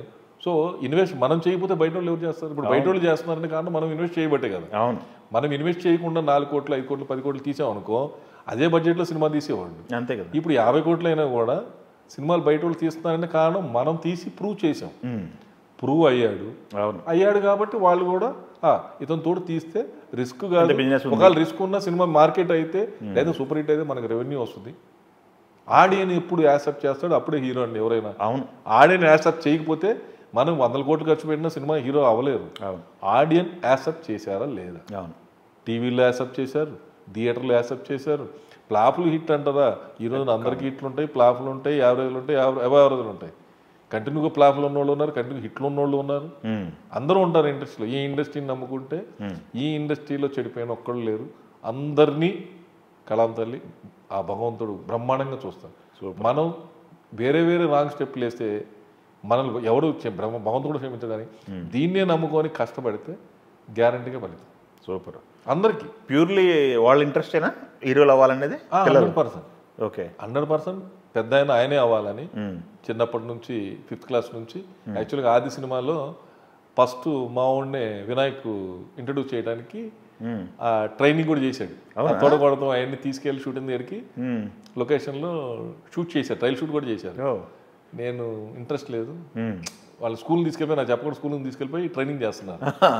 వద్దు వినయ్, నాకు వీళ్ళని బాగా చదివించాలి, ఇప్పుడే ఇక్కడ తీసుకొస్తే మళ్ళీ వీళ్ళు చదవరు, నాకు ఇబ్బంది అయితే తర్వాత చదువు ముఖ్యం అని చెప్పి తీసుకొచ్చిన 5th క్లాస్లో మా ఆవిడ వచ్చి పెద్ద అయినా డాడీ నువ్వు ప్రొడ్యూసర్ కొడుకు కదా, హీరో అవుతావా అని అందరూ అంటున్నారు. డాడీ అవ్వచ్చా అన్నాడు.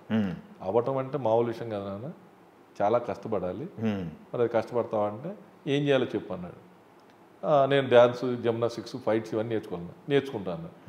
అప్పుడు చంద్రబోస్ గారు మిసెస్ సుచిత్ర ఆవిడ దగ్గర తీసుకెళ్తేను ఇట్లా మా పిల్లలు చేయాలనుకున్నాను, ఇంట్రెస్ట్ ఉందంటే సరే అని చెప్పి ఆవిడ ట్రైనింగ్ స్టార్ట్ చేశారు. డ్యాన్స్ ఫస్ట్ ఆవిడే. ఓకే, తర్వాత ఆవిడ వెళ్ళిపోతే కూడా వేరే వాళ్ళు పెట్టి బిజీ అయిపోయాను, మళ్ళీ నేను చెప్పడం కష్టంగా ఉందని చెప్పి మళ్ళీ వేరే వాళ్ళు పెట్టి ఆమెనే ట్రైనింగ్ చేయించింది. సూపర్. సో అక్కడ నుంచి మనం వాళ్ళ కోసం ఒక షెడ్ వేసి వాళ్ళకి ట్రైనింగ్, జిమ్నాస్టిక్స్, డ్యాన్స్ ఇవన్నీ ట్రైనింగ్ లేకుండా ఏది అవ్వకూడదు అవదు. అక్కడ నుంచి బాంబేలో ట్రైనింగ్, తర్వాత యుఎస్ నుంచి వచ్చినాక వియత్నాం ఫైట్స్కి సెంట్ మాస్టర్ శివ తీసుకెళ్ళి వియత్నాం తీసుకెళ్ళి అక్కడ జాయిన్ చేసి వచ్చాడు పెద్ద ఆయన్ని. అంటే మనం షూటింగ్ వచ్చినప్పుడు ఎవరు నవ్వకూడదు, అంతే కదా. మరి లైట్ మ్యాన్ దగ్గర నుంచి అందరూ క్లాప్స్ కొడితేనే ఇది వెళ్ళి బయట చెప్తారు, అబ్బాయి ఈజీగా చేస్తున్నాడు అంటే ఆ మౌత్ పబ్లిసిటీ థియేటర్లో రిలీజ్ అయ్యేదానికంటే ముందు ఇండస్ట్రీలో రావాలి. అది వచ్చింది ఆ అప్లాజ్. మా చిన్న అబ్బాయి స్వాతిముత్యం చేసేటప్పుడు కానీ అది కానీ ఫోన్ చేసి అందరూ మీ ఓడికి వెల్ ట్రైన్ అని, బిహేవియర్ బాగుంది, మెయిన్ ఇంపార్టెంట్, టైంకి వస్తున్నారు, టైం షూటింగ్ చేసి వెళ్తున్నారు అని. స్వాతిముత్యం ఏం వేసారు కదా ప్రీమియర్, వచ్చారు చూసాను ఆ రోజు కూడా మిడ్ నైట్. ఓకే, చిన్నబ్బాయిని ఎందుకు ఎక్కువ కాలం దాచిపెట్టారు? అందుకే పెద్ద అబ్బాయి ఎస్టాబ్లిష్ అవ్వాలి, సెటిల్ అవ్వాలి. మీరు పెద్ద అబ్బాయి చిన్నబ్బాయిని పెద్ద అబ్బాయి అనుకుంటున్నారు. పెద్ద అబ్బాయి సాయి శ్రీనివాస్, చిన్న అబ్బాయి గణేష్ బాబు. అవును, పెద్ద అబ్బాయిని దాచేసాం ట్రైన్ అయ్యే వరకు బయటకు రాకూడదని. చిన్న ఆయన మాత్రం బాగా ఎక్స్పోజ్. అనేది ఇండస్ట్రీకి పరిచయం చేయడంలో ఎక్కువ లేట్ చేశారు. ఎందుకని ఇప్పుడు సాయి శ్రీనివాస్ వచ్చిన 6-7 సంవత్సరాల తర్వాత గణేష్ని 1 by 1 చేద్దామని 1 by 1 ఆయన ఎస్టాబ్లిష్ అయ్యి సెటిల్ అయినాక చిన్న తోటి చేద్దామని చెప్పేసి లేట్ అయింది. ఓకే, అంత ముందు కథలు వినటం, సినిమా స్టార్ట్ ఆగిపోవడం అని గందరగోళం అయింది. తర్వాత స్వాతిముత్యం కథ కుదరటం, అవును అది పట్టాలెక్కడం, తర్వాత ఇంకో సినిమా చేశాడు. అవును ఇప్పుడు నెక్స్ట్ ఇయర్ 2 సినిమాలు రిలీజ్ తట్టుగా ప్లాన్ చేస్తున్నారు. చేశారు. ఓకే, సూపర్ అండి. మార్కెట్ బేరేజ్, మార్కెట్ ఎస్టాబ్లిష్మెంట్ ఇవన్నీ చెక్ చేసుకుంటా ఉన్నారా ఎప్పటికప్పుడు యాజ్ ఏ ప్రొడ్యూసర్గా? యాజ్ ఏ ప్రొడ్యూసర్గా ఇప్పుడు నేను నా ఇన్వాల్వ్మెంట్ లేదు. బయట సినిమాలు 5 సినిమాలు 4 సినిమాలు షూటింగ్ ప్రొడక్షన్లో కథలు కూడా వింటా మీరు? కథలు వింటారు కదా. కథ ఖచ్చితంగా వింటాను. ఎవరేమనుకున్నా మా పిల్లల భవిష్యత్తు బాగుండాలంటే చాలామంది మీకు సంబంధం లేదు, మీరు ఎందుకు వింటారు, మీరు ఇన్వాల్వ్ కాకూడదు అంటారని ప్రొడక్షన్లో ఇన్వాల్వ్ అవ్వను. అంతే. కథల విషయంలో ఖచ్చితంగా వింటాను. నేను విన్నాకే నచ్చలేదని చెప్తాను. దానికి కూడా పిల్లలు ఏం కాదనరు. ఎందుకంటే 2 సినిమాలు రీసెంట్లీ మేము విన్నాయి, క్యూబ్ డబ్బులు కూడా రాలా. ఆ టైంలో మేము ఖాళీగా ఉన్నాం, 4 సినిమాలు మొదలవ్వాలా, చేయమన్నారు ఆ ప్రొడ్యూసర్లు, చేయలేదు. అది ప్లాఫ్ అయింది. ఏవైపు చెప్తే వినలేదు కదంటే మీరు చేస్తే ఇట్ అయ్యేది కదా అన్నారు, రివర్స్లో అన్నారు. అలా జరుగుతాయి, ఇలా జరుగుతాయి. సో అదేమి ఫీల్ అవ్వాల్సిన పని కాదు. ఓకే, ఒక్కొక్కళ్ళు ఒక్కొక్క ఎక్స్పెక్టేషన్, మనకు నచ్చలేదు. ఇప్పుడు మీరు ఆల్రెడీ కొన్ని సినిమాలు చేశారు ప్రొడక్షన్లో, ఈ 9 సంవత్సరాలు గ్యాప్ తీసుకున్నారు. ఇంతకుముందు ఇచ్చిన అడ్వాన్సులు ఎవరి దగ్గర ఉన్నాయా, హీరోల దగ్గర? నేను నాది బాలయ్య బాబు గారి దగ్గర అడ్వాన్స్ అలాగే ఉంది. నేను ఎప్పుడు అడ్వాన్స్ ఇచ్చిన ఎప్పుడు ఎవరిని వెనక్కి అడగలేదు. నేను మళ్ళీ ఎప్పటికైనా చేద్దామనే ఉద్దేశం ఉంది. సో డెఫినెట్లీగా అవకాశం ఉందా? మళ్ళీ ఏమన్నా చర్చలు జరిగి సందర్భాలు వచ్చి కుదిరితే, ఇప్పుడు మెయిన్ స్క్రిప్టే కదా. అవును, ఈ రోజున ఆయన వెళ్తున్న ఫ్లో చూస్తే ఆయనకి తగ్గ స్క్రిప్ట్ దొరకాలంటే మామూలు విషయం కాదు. అప్పుడే మేము ఒకసారి అటెంప్ట్ చేసాం, బి గోపాల్ డైరెక్షన్ లో చేద్దామని చెప్పి పూజ కూడా చేసాం. ఒక కథ అనుకున్నాం, ఆ కథ మెటీరియల్ అవ్వలేదు. సో ఇంకెందుకు, కథ కుదరినప్పుడు చేయడం తప్పు. అవును, కథ కుదరాలి, కుదరకుండా మళ్ళీ ప్లాన్ తీయటం ఎందుకని ఆయన కూడా అన్నాడు. సాయి గణేష్ ప్రొడక్షన్ మనం 2 సినిమాలు చేసాం, 3వ సినిమా చేస్తే కూడా హ్యాట్రిక్ కావాలి అని చాలాసార్లు చెప్పాడు. ఓకే, మేము కూడా దాని గురించి వెయిట్ చేస్తాం. ఓకే, కుదిరితే ఎప్పుడన్నా అవును ఎవరైనా అవును మంచి స్క్రిప్ట్ ఇస్తే. రీమేక్ల విషయానికి వచ్చేసరికి మన బ్యానర్లో రిలీజ్ అయిన రీమేక్లు కొన్ని ఉన్నాయి. నాకు తెలిసి 7-8 చేసినట్టున్నారు రీమేక్లు. డబ్బింగ్ వేరు, రీమేక్ వేరు. రీమేక్లు చేసిన సందర్భాల్లో హిట్ పర్సంటేజ్ తక్కువ అని చెప్పేసి ఏం లేదండి, కమర్షియల్గానే వచ్చింది. బాడీ గార్డ్ కానీ, నాగవల్లి కానీ, శంభో శివశంభో కానీ, లక్ష్మీ నరసింహ కానీ, లక్ష్మీ నరసింహ, శంభో శివశంభో ఇవి ఓకే హిట్ అయింది. ఆటోగ్రాఫ్ ఒక్కటే ఎక్స్పెక్టేషన్ రీచ్ అవ్వాలి. ఓకే, ఫ్లాప్ అయింది. సూపర్ డూపర్ హిట్ అవ్వాల్సిన సినిమా అది ఇప్పుడు వస్తే వేరే రేంజ్లో ఉండేది. అప్పుడు ఆ టైంలో కొన్ని ప్రాబ్లమ్స్, నా పర్సనల్ ప్రాబ్లమ్స్, ప్రమోషన్ సరిగ్గా లేక రకరకాలుగా చెప్పాను కదా, పరిచయం మాట వినకుండా పెద్దోళ్ళు ఎక్స్పీరియన్స్ పర్సన్స్ అనుభవంతో చెప్పినప్పుడు వినలేదనుకో, మూర్ఖంగా ప్రవర్తిస్తే ఏం జరుగుద్దో కూడా తెలిసి వచ్చింది. కెరీర్ స్టార్టింగ్ లో డైరెక్షన్ వైపు చూశారు, మధ్యలో ఎప్పుడు అనిపించలేదు డైరెక్ట్ చేద్దాం? తర్వాత అనిపించలేదు. ఎందుకంటే చూస్తే direction is not easy work.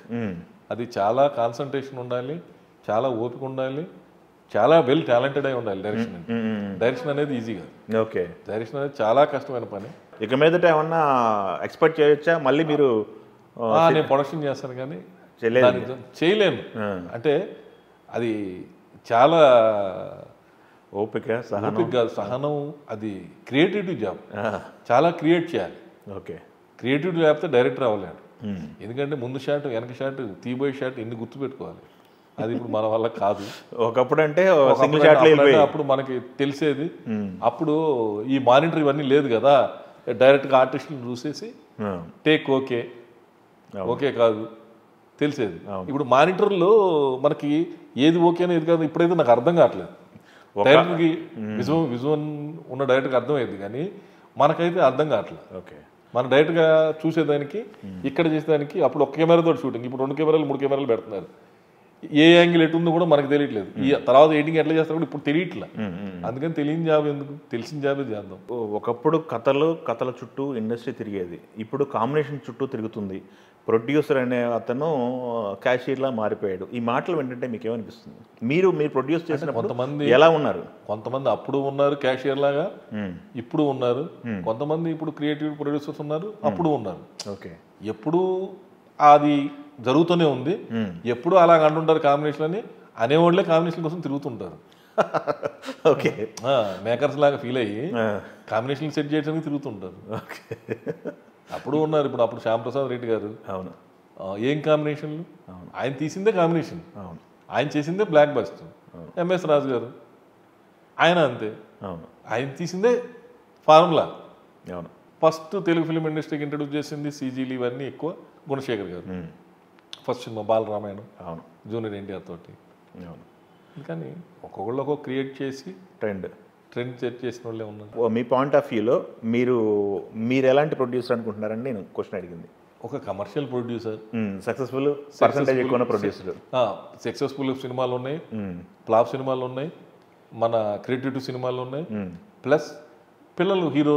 అది ఆ అచీవ్మెంట్ మెయిన్ అచీవ్మెంట్. అది మామూలు అది హీరో అవ్వటం అంటే అంత ఈజీ కాదు. ప్రొడ్యూసర్ కొడుకులు హీరోలాగా సెట్ ఎస్టాబ్లిష్ అయింది రామానాయుడు గారు. దాని తర్వాత ప్రభాసం తీసుకుంటే సోనియాన్ బాబు గారు ప్రొడ్యూసర్ కొడుకే.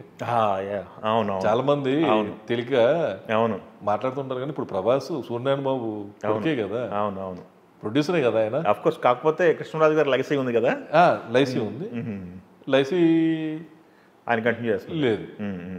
కాకపోతే అందరూ కృష్ణరాజు గారి పేరు వచ్చేస్తారు. అవును యాక్చువల్గా వాళ్ళ ఫాదర్ మరి ప్రొడ్యూసరే కదా. అవును నిర్మాతల కొడుకు కాలేదంటే అవును నిర్మాతల కొడుకులేగా. అవును. అయితే ఈ మార్కెట్ స్ప్రెడ్ చేసుకోవడానికి చాలామంది పాన్ ఇండియా స్టోరీలు అని చెప్పేసి, పాన్ ఇండియా కథలని, పాన్ ఇండియా బడ్జెట్ అని పరిగెడుతున్నారు. ఇప్పుడు మీరు మీ కొడుకుల విషయంలో ఎలాంటి జాగ్రత్తలు తీసుకుంటున్నారు? సబ్జెక్టుల విషయంలో మంచి సబ్జెక్టులు సెలెక్ట్ చేసుకుంటే అయ్యే పాన్ ఇండియా అవుతున్నాయి. మనం పాన్ ఇండియా కోసం కథ వింటే అవి మామూలు ఇండియా కూడా అవ్వట్లా, వెళ్ళిపోతున్నాయి. ఎప్పుడు మనం పాన్ ఇండియా అని అనుకుంటున్నామో మారిపోతుంది. క్రియేటివిటీ మారిపోయి బాంబేలో ఒక ఆర్టిస్టు, ఢిల్లీలో ఒక ఆర్టిస్టు, చెన్నైలో ఒక ఆర్టిస్ట్ పెట్టి కథని పాడు చేసుకోవడం తప్పితే అదే కథని మన కథని తీసుకుంటే ఈ కథని ఎక్కడైనా చూస్తున్నారు. ఇంతకుముందు ఉండే ఇప్పుడు మనకి డాన్ అలాంటి సినిమాలు, పెద్ద పెద్ద సినిమాలు ఎన్టీ రామారావు రీమేక్లు చేశాడు. యుగంధరు, లావారీసు, నా దేశం, ఎన్ని సినిమాలు చేశారు. రోటీ కపడా और మకాన్ అని అప్పట్లో రోటీ సినిమా, నేరం నాది కాదు. రామారావు గారు ఎన్నో చేశారు. తమిళ సినిమాలు తెలుగులోకి, తెలుగు సినిమాలు తమిళ్లోకి, తమిళ సినిమాలు హిందీలోకి, హిందీ సినిమాలు తెలుగులోకి, ఇలా అన్ని లాంగ్వేజ్ల్లో మారుతూ ఉండేవి. అందుకే కథలు ఇవన్నీ కష్టం ఉండేది కదా వాళ్ళకి. అక్కడ కథ హిట్ అవ్వాలి తెచ్చి ఇక్కడ చేసేవాడు, ఇక్కడ హిట్ అయిందో తీసుకెళ్ళి అక్కడ చేసేవాడు, అక్కడ హిట్ అయిందో హిందీలో చేసేవాడు. మన తెలుగు డైరెక్టర్లు టాప్ డైరెక్టర్లు హిందీ ఫిలిం ఇండస్ట్రీని ఏదారు. అవును. రాఘవేంద్రరావు గారు, బాపయ్య గారు, తాతినేని రామారావు గారు, తాతినేని ప్రసాద్ గారు కూడా 28 సినిమాలు డైరెక్ట్ చేశాడు హిందీలో. అది తెలియక చాలా మందికి తెలియక ఇండస్ట్రీని వేయలేరు కదా. రాఘవేంద్రరావు గారు, బాపయ్య గారు, మనం మంచి సినిమా తీస్తే అదే పాన్ ఇండియా అవుతుంది. ఈ రోజున మనం ఇది పాన్ ఇండియా కోసం చేస్తున్నాం, ఇంత బడ్జెట్ పెట్టేస్తున్నాం, అది చేస్తున్నాం, ఇది చేస్తున్నాం అంటే ఏం లేదు. ఓకే, ఆటోమేటిక్గా బాగుంటే ఎక్కడైనా చూస్తున్నారు. ఇప్పుడు పుష్ప ఉంది, ఇక్కడ రిలీజ్ అయినాక అక్కడ రిలీజ్ అయింది, బ్లాక్ బస్ హిట్ కొట్టిందా లేదా? అవును. కార్తికేయ అక్కడ ఆడింది కదా, ఇక్కడ ఆడింది. కార్తికేయ అక్కడ ఆడింది. అవును. మనం పాన్ ఇండియా అని చేసాం కొన్ని సినిమాలు, అవి ఇక్కడ ఆడలేదు, అక్కడ ఆడలేదు, మిస్మేనేజ్ చేస్తున్నాం మార్కెట్. ఇప్పుడు కాంతార కన్నడలో తీశారు India wise, KGF India wise, Baahubali India wise, అవి పాన్ ఇండియా కాదు. అవి సినిమా తీశారు, అవి పాన్ ఇండియా అని. ఓకే, పాన్ ఇండియా అని తీసినవి ఫ్లాప్ అయింది. ఇది పాన్ ఇండియా, ఇది పాన్ ఇండియా కథ అని. కథ కాదు, మేకింగ్, కొత్త టెక్నాలజీ, కొత్త టెక్నిక్, కొత్త స్క్రీన్ ప్లే. కథ పాతదే, ఏ కథ కొత్తది లేదు. మనం చేసిన కథలన్నీ బ్లాక్ బస్టర్ అని, పాన్ ఇండియా సినిమాలని పాత కథలే. మనం పాన్ ఇండియా అని చేసిన సినిమా ఒక్కటి ఆడలేదు. మన సినిమాని తీస్తున్నాం, మన సినిమాని ఆడి పాన్ ఇండియా. మంచి క్లారిటీతో ఉన్నారు. అయితే ఇప్పుడు వస్తున్న పరిణామాలు చూసుకున్నట్టయితే ఒక్కొక్క సినిమాకి నెంబర్ ఆఫ్ డేస్ పెరిగిపోతున్నాయి, దానికి తోడు ఆర్టిస్టుల కాంబినేషన్లు పడుతున్నాయి. ఇప్పుడు మనకేమో కాల్ షీట్లు 6 కంటే క్లోజ్ అంటున్నారు. ముంబైలోనూ 9 to 9 కాల్ షీట్లు నడుస్తుంది అంటున్నారు. బట్ ఆ ట్రెండ్ మనకి తెలుగుకి వస్తుంది అంటారా? చేయాలనుకుంటే అవుతుందా? గతంలో మనకి ప్రొడ్యూసర్ల కష్టాలు, ప్రొడ్యూసర్లకి కాస్ట్ ఆఫ్ ప్రొడక్షన్ పెరిగిపోతుందని చెప్పి ఛాంబర్లో 3 నెలల సినిమాల షూటింగ్ ఆఫ్ చేసి ఆ తర్వాత కాస్ట్ ఆఫ్ ప్రొడక్షన్ పెరిగింది. ఎప్పుడైతే మన షూటింగ్ ఆపేసి కాస్ట్ ఆఫ్ ప్రొడక్షన్ పెట్టామే, అప్పటి నుంచి కాస్ట్ ఆఫ్ ప్రొడక్షన్ పెరిగిపోయింది. ఇంకా పెరిగిపోయింది. కాస్ట్ ఆఫ్ ప్రొడక్షన్ తగ్గిద్దామని పెట్టారు కదా, మీరు తగ్గిద్దాలని చూస్తే మేము పెంచుతామని పెంచినట్టుగా ఉంది తప్పితే కాస్ట్ ఆఫ్ ప్రొడక్షన్ తగ్గలేదు. దానివల్ల నష్టం జరిగింది. కొంతమంది నిర్మాలు ఆ టైంలో 3 నెలలు సినిమాలు షూటింగ్లు జరపకుండా చేయటం వల్ల ఇంట్రెస్ట్లు పడి ఆ 3 నెలలకు కూడా డబల్ అయింది తప్పితే ఏ ప్రొడక్షన్ కాస్ట్ తగ్గలేదు. ఎవరు దాని వైపు లేరు. తెలుగు ఫిలిం ఇండస్ట్రీలో ఒకప్పుడు నిజం చెప్పాలంటే ఒక ఆయనే పెద్ద ఆయన దాసనాటగా ఉండేవాడు. ఏ కష్టం వచ్చినా ఏం వచ్చినా మనకు బాధ వేసినా సంతోషం వచ్చినా ఆయన దగ్గరికి వెళ్ళి చెప్పుకుంటే ఆయన ఉండేవాడు. నేను ఉన్నాను రా ప్రతి దాంట్లో. ఆయన పుట్టినరోజుకి వేలాది మందికి భోజనాలు పెట్టేవాడు. జనవరి 1 వస్తే ఇండస్ట్రీలో ప్రతి ఒక్కళ్ళు ఆయన దగ్గరికి వెళ్తే ఆయన 5,000 నుంచి 10,000 నుంచి 1000 దగ్గర నుంచి 100 రూపాయల దగ్గర నుంచి ప్రతి ఒక్కళ్ళకి డబ్బులు ఇచ్చి ప్రేమతో పంపాడు, కవర్లన్నీ రెడీగా పెట్టుకొని. Great person. ఆ తర్వాత ఇండస్ట్రీలో ఇప్పుడు కష్టం వస్తే ఎవరి దగ్గరికి వెళ్ళాలంటే అపాయింట్మెంట్ కూడా ఇవ్వట్లేదు. ఏమైనా చెప్పాలి, వాళ్ళు చెప్తే వింటారు అనుకుంటే ఎవరు లేరు. ఓన్లీ దాసనారాయణరావు గారి తర్వాత తెలుగు ఇండస్ట్రీ ఎవరికి వారే యమునా తీరైపోయింది. ఎవరు బరువు మోపేవాళ్ళు మోసుకొని మనకెందుకు, మన పని మనం చేసుకుందాం, డబ్బు సంపాదించుకుందాం అనుకుంటున్నారు. కానీ ఎవరు కూడా మనం పలానా వాళ్ళకి సహాయం చేద్దాం, పలానాలకు హెల్ప్ చేద్దాం, ఏమన్నా కష్టం వస్తే ఎవరికి చెప్పాలి చెప్పండి. అవును. ఈ రోజున కష్టం వస్తే ఎవరైనా దాసనారాయణరావు గారు లాగా ఎవరన్నా ఉన్నారా? వెళ్ళిపోయి డైరెక్ట్ డోర్ కొడితే ఓపెన్ అయిపోయే డోర్ లేదు. రాత్రి నువ్వు 1 గంటకి వెళ్తే కూడా ఆయన మెలుగుతూ ఉండేవాడు. దాసనారాయణరావు గారు ఏంట్రా ఏంటి ఈ టైంలో వచ్చేవాడు.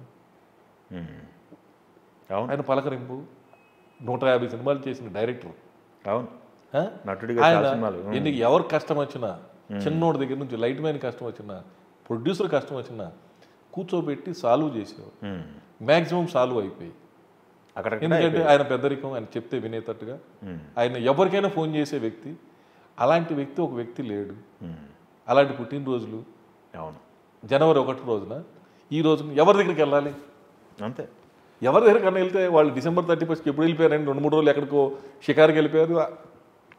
అప్పుడు జనవరి 1 వచ్చిన ఆర్టిస్టులు అందరూ అవైలబిలిటీ ఉండేవాళ్ళు, ప్రొడ్యూసర్లు కలిసేవాళ్ళు, అవును, డైరెక్టర్లను కలిసేవాళ్ళం. ఇప్పుడు ఆ కల్చర్ ఏది ఎక్కడుంది, ఎవరి దగ్గర ఉంది? గెట్ టుగెదర్లో లేకపోతే ఇప్పుడు లేదు. డిసెంబర్ వస్తుందంటే ఫస్ట్కి ఏ హీరో, ఏ డైరెక్టర్, ఏ ప్రొడ్యూసర్ కలిసే పొజిషన్ లేదు. ఓకే. ఎటువంటి లైట్ వెళ్ళిపోతున్నారు. ఓకే. అప్పుడు అదే ఫస్ట్కుంటే 1వ తారీఖు ఫస్ట్ దాసనారాయణ దగ్గర మొదలు పెడితే అందరి దగ్గరికి వెళ్ళి బోకేలు ఇచ్చి శుభాకాంక్షలు చెప్పి వచ్చేవాడు. హ్యాపీగా ఉండేది. ఆ రోజు మనం పని చేసామని ఒక ఫీల్ ఉండేది ఆ సంవత్సరం అంతా. ఈ రోజున దాసనారాయణ గారు లేరు, అలాగా ఉన్నవాళ్ళు లేరు, అలా రిసీవ్ చేసుకునే వాళ్ళు కూడా లేరు. Okay, super. ఇది నా పర్సనల్, అవునవును, నేను ఫీల్ అయ్యి చెప్తుంది. ఖచ్చితంగా ఇండస్ట్రీలో ఎవరు లేరు. ఆయన తర్వాత మేము ఉన్నాము. మీకు ఏమైనా కష్టం వస్తే డబ్బు సాయం కాదండి, అదే దాసనారాయణ డబ్బు కూడా ఇచ్చేవాళ్ళు. డబ్బు కూడా ఇచ్చిన రోజులు ఉన్నాయి. చాలా మంది నిర్మాతలు డబ్బులు పోగొట్టుకుని ఆయన దగ్గరికి వెళ్తే ఆయన డబ్బులు ఇచ్చిన రోజులు కూడా ఉన్నాయి. చాలా డబ్బు ఆయన ఇండస్ట్రీలో తిరుగుతుంది కూడా ఆ విషయంలో. ఓకే. కానీ ఈ కష్టం చెప్పుకుంటే నీకు కష్టం వచ్చిందా, ఏంటి ప్రాబ్లం, చిన్న చిన్న ప్రాబ్లమ్సే, డబ్బు సమస్య కాదు. అవును. ఎవరికో గొడవ అయింది, ఎవరిదో అయింది, సెటిల్మెంట్ అవ్వాలి. ఆ ఆర్టిస్ట్ డబ్బే కడుతున్నాడు, ఈ ఆర్టిస్ట్ తక్కువ అడుగుతున్నాడు, లేకపోతే ఆ టెక్నీషియన్ ఇబ్బంది పెడుతున్నాడు, వెళ్ళేది. ఆ ప్రాబ్లం సాల్వ్ చేసేవాళ్ళు ఎవరున్నారు ఇప్పుడు? ఒక వారధి అనేవాడు, ఒక పెద్ద మనిషి అనేవాడు ఉండాలి కదా. ఓకే. ఏది ఒక కష్టం వచ్చింది లైట్ మ్యాన్కి వెళ్ళి చెప్పుకోవాలి. ఒక ప్రొడ్యూసర్ బాధ పెట్టాడు, లేదా ప్రొడ్యూసర్కి ఒక టెక్నీషియన్, డైరెక్టర్ ఇబ్బంది పెట్టాడు అని వెళ్ళి చెప్పుకోవడానికి ఒక ఛాన్స్, అవకాశం ఉండాలి కదా. ఎవరి దగ్గరికి వెళ్ళారు ఈరోజు? లేదు, ఇంకా ఏం లేదు. ఇప్పుడు బాడీస్ ఉన్నాయి కదా, ఇప్పుడు ఫిలిం ఛాంబర్ ఉన్నాయి, ప్రొడ్యూసర్ కౌన్సిల్ ఉన్నాయి. ఈ బాడీలందరికీ ఒక బాస్ ఉండాలి కదండి. అవును. ఈ బాడీలంతా కొన్ని బాడీలు మంచి చేయొచ్చు, కానీ అవతలాడు వినకపోవచ్చు కదా. వినాలంటే ఒక హెడ్ ఉండాలి కదా నెట్ మీద. అవును. స్కూల్లో మాస్టర్లు అందరూ ఉంటారు, మళ్ళీ ప్రిన్సిపాల్ దగ్గరికి ఎందుకు వెళ్తాం? గుట్కా వేసేది పెద్ద ఆయన ఉంటాడు కదా సస్పెండ్ చేయడానికి. ఎందుకు? టీచర్ తప్పు చేస్తే హెడ్ మాస్టర్ ఉంటాడు కదా, స్టూడెంట్ తప్పు చేస్తే టీచర్ ఉంటాడు. అట్లా ఇప్పుడు ఎక్కడ ఎవరు లేరు కదా. ఒక్కళ్ళు చూపించండి తెలుగు ఫిలిం ఇండస్ట్రీలో. ఓకే. పలానా దగ్గరికి వెళ్తే ఆ మనిషి దొరకడు. పలానా మనిషి ఉన్నాడు అంటే మనిషి దొరకడు. అవును. ఇప్పుడు ఏ వర్గం లేదు ఆయనకి, దాసనారాయణ గారికి. చిన్న లేదు, పెద్ద లేదు, వర్గం లేదు, కులం లేదు, మతం లేదు. ఎవరికి కష్టం వస్తే వాడికి హెల్ప్ చేసేవాడు. ఇందాక మీరు మాట్లాడుతూ పొలిటికల్ అంటే బాగా ఇంట్రెస్ట్ అన్నారు మీరు. Yes, correct. పొలిటికల్ ఫాలో అవుతున్నారా? మీ ఇంట్రెస్ట్, కోరిక, ఇష్టం తీరే రోజు ఏమైనా ఉందనుకుంటున్నారా పొలిటికల్ ఎంట్రీలు? ఇంకా లాస్ట్ ఛాన్స్ నెక్స్ట్ ఉంది. ఇంకా తప్పితే ఇప్పుడు నాకు 57. అవును. ఒక్కసారి ట్రై చేస్తా, ఈసారి ఖచ్చితంగా ట్రై చేస్తా. 27లో ఇక అప్పుడు కూడా కాలేదనుకో, ఇక ఎప్పుడు లైఫ్ లాంగ్ కావు. ఓకే. ఇక అప్పుడు మనకి 65 వస్తుంది, నెక్స్ట్ 65. ఇక ఆ టైంలో మనం ఓపిక ఉండదు, ఓపిక ఉన్నా ఇంకా ఇంట్రెస్ట్ ఉండదు. అందుకని నెక్స్ట్ ట్రై చేస్తా ఖచ్చితంగా. ఓకే. Next time okay. గ్యారంటీగా ఏ పార్టీ ఏంటో నాకు ఇప్పుడు తెలియదు, గ్యారంటీగా పోటీ చేస్తాను. ఓకే. ఖచ్చితంగా పోటీ చేస్తాను. ఎక్కడ, ఏపీనే తెలంగాణ? నేను పుట్టింది ఇక్కడే, పెరిగింది ఇక్కడే పోటీ చేస్తాను. అయితే పొలిటికల్ ఎంట్రీ అంటే మామూలుగా ఉండకూడదా? గట్టి సాలిడ్ బ్యాంక్ బ్యాలెన్స్ ఉండాలి, డబ్బులు గట్టిగా ఉండాలి. ఎంత గట్టిగా సంపాదించారా? డబ్బు ఉంటేనే ఎమ్మెల్యే కానీ ఎంపీ కానీ అవరండి. జనాల్లో కూడా ఉండాలి. ఎలా ఉండాలి, ఏం చేయాలి, ఈ 4 yearsలో పక్కా ప్రణాళిక చేసుకొని అప్పుడు వస్తాను. ఓకే. చేస్తాను. నెక్స్ట్ ఇయర్ నుంచి పక్కా ప్లాన్ చేసి అప్పుడు వస్తాను. ఓకే. డబ్బు కాదు, జనాల్లో కూడా దాస్తనాండలాగా ఎత్తిని వేసుకోగలిగితేనే దిగాలి. అవును, అది వాస్తవం. లేకుండా ఒక ఎమ్మెల్యే ఎంపీ అవ్వాలంటే నాట్ ఏ జోక్. ఎస్. ఇండస్ట్రీలో లాంగ్ జర్నీ. మీరు నిర్మాతగానే 20 సంవత్సరాలు, దానికంటే ముందు జర్నీ ఉంది నాకు తెలిసి. ఎంత 10-12 ఏళ్ళు ఉంది. 10-12 అంటే నాకు తెలిసి 37-38 సంవత్సరాల జర్నీ ఉంది. ఇండస్ట్రీని ఇన్ అండ్ అవుట్ తెలుసు మీకు. మీరు మీ బోటులో లేకపోతే ఇంకా ఎవరన్నా ఏదైనా కష్టం వచ్చిందని వస్తే మీ దగ్గరికి రావచ్చా? మీరేమన్నా ఇనిషియేటివ్ తీసుకునే ఉద్దేశం ఏమన్నా? ఇనిషియేటివ్ తీసుకోవాలంటే నేను చెప్తే వినేవాళ్ళు ఉండాలి. ఓకే. మనం చెప్పే పొజిషన్లో లేవు. దాసన్ గారు చెప్పే పొజిషన్లో ఉన్నాడు. అవును. ఇంకా చాలా మంది చెప్పే పొజిషన్లో ఉన్నారు. వాళ్ళు తీసుకోవట్లేదని బాధ. ఓకే. నేను చెప్తే వినరు కదా, నేను చెప్తే ఎందుకు వినాలి? ఆఫ్కోర్స్ వినరు. అంటే పెద్ద పెద్ద పంచాయతీలు కాకపోయినా చిన్న చిన్న అయినా కూడా వినకపోవచ్చు. ఓకే. మీరేది నాకు చెప్పేది అని అనొచ్చు. వాళ్ళు అనలేరు కదా. అవును, అది వస్తాం. అనలేని వాళ్ళ దగ్గర పెడితే మంచిది, కానీ అనగలిన వాళ్ళు పెడితే లాభం ఏముంది? నా వల్ల ఉపయోగం ఏముంటుంది? ఓకే. ఉపయోగం ఉన్న వాళ్ళతో చెప్పిస్తే వీళ్ళు చెప్తే వింటారు అనే మనుషులు ఉన్నారు కదా.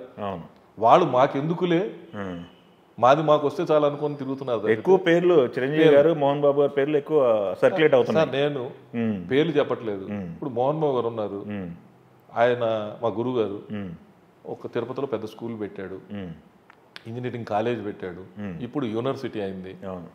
వేల మంది ఆ స్కూల్లో భోజనం చేస్తే మనం మర్చిపోలేం. టిఫిన్ కానీ భోజనం కానీ పిల్లలకి ఏది కావాలంటే అది ఉంటుంది.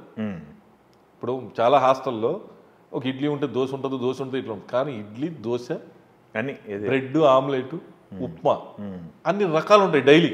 ఓకే. అన్ని వేల మందికి అందరికీ నీకు ఏం కావాలంటే అది తిను, ఇది తిను అని చెప్పడు ఆయన.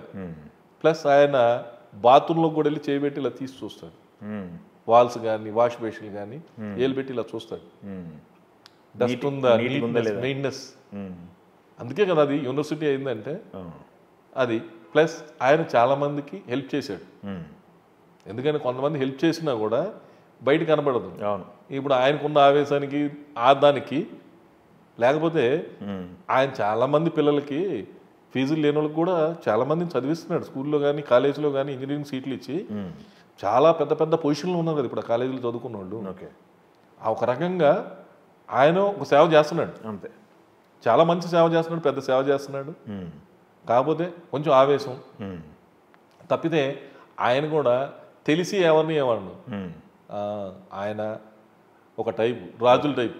ఏం తెలియదు రాజులకి, మంత్రుల్లోనూ బట్టలు చెప్పింది వింటాం తప్పితే. ఆయన ఓకే మహానుభావుడు. ఓకే. సురేష్ గారిలో కూడా అప్పుడప్పుడు ఆవేశం, ఉడుకుదనం చూస్తుంటారు అంటే టాకు. ఇప్పుడు ఎలా ఉంది? పెరిగిన వాతావరణం అవ్వచ్చు, మనం నేర్చుకున్న గురు విద్య అయి ఉండొచ్చు, ఇంకో రకాల ఉండొచ్చు. ఆవేశం, కోపం కొన్ని మనం చూసి సహించలేనివి. అది మీ కెరీర్కి ఉపయోగపడింది అనుకుంటున్నారా, లేకపోతే నష్టం జరిగింది? నష్టం జరిగింది వాటి వల్ల నష్టం జరిగింది. ఓకే. చాలా నష్టం జరిగింది. అది ఇప్పుడు మనం వెనక్కి చూసుకోలేము. అంతే. ఇప్పుడు ఫర్దర్గా మనం ఏం చేయాలనే దాని మీద ఆలోచించాలి. కానీ జరిగిపోయింది గతం. పొలిటికల్ ఎంట్రీ అంటున్నారు, పొలిటికల్ ఆలోచన అంటున్నారు. ఆ ఆవేశాన్ని కప్పెట్టి సార్ అక్కడైనా ఆవేశం ఉండాల్సిందే. ఆవేశం లేదా మనిషే కాదు. జనాల్లోకి వెళ్తే ఒక్కొక్కడు ఒక రకంగా ఉంటారు కదా, ఒక్కొక్కళ్ళు ఒక రకంగా ఉంటారు. మన ప్రధానికి మనం ఎలా ఉండాలో అలాగే ఉండాలండి. అదే లైఫ్. ఓకే. మనం దీన్ని మార్చుకుందాం, మనం గాంధీ అవుతాం అంటే గాంధీ కాదు కదా. నా దగ్గరికి ఒకళ్ళు వచ్చారు, పెద్ద యూనివర్సిటీ, ఢిల్లీ నుంచి వచ్చారు, మంచోళ్ళు, పెద్ద యూనివర్సిటీ. మిమ్మల్ని కలవాలని చెప్పేసి అపాయింట్మెంట్ అని చెప్పి 10 సార్లు ఫోన్లు చేసి వచ్చారు. వచ్చి మీకు డాక్టరేట్ ఇస్తామండి అన్న. నాకు వద్దండి అన్న. నేను పైగా నవ్వాను. సార్ నాకే అసహ్యంగా ఉందండి అన్న. దేనికండి అన్నారు. డాక్టర్ బెల్లంకొండ సురేష్ అంటే నాకే నచ్చట్లేదు.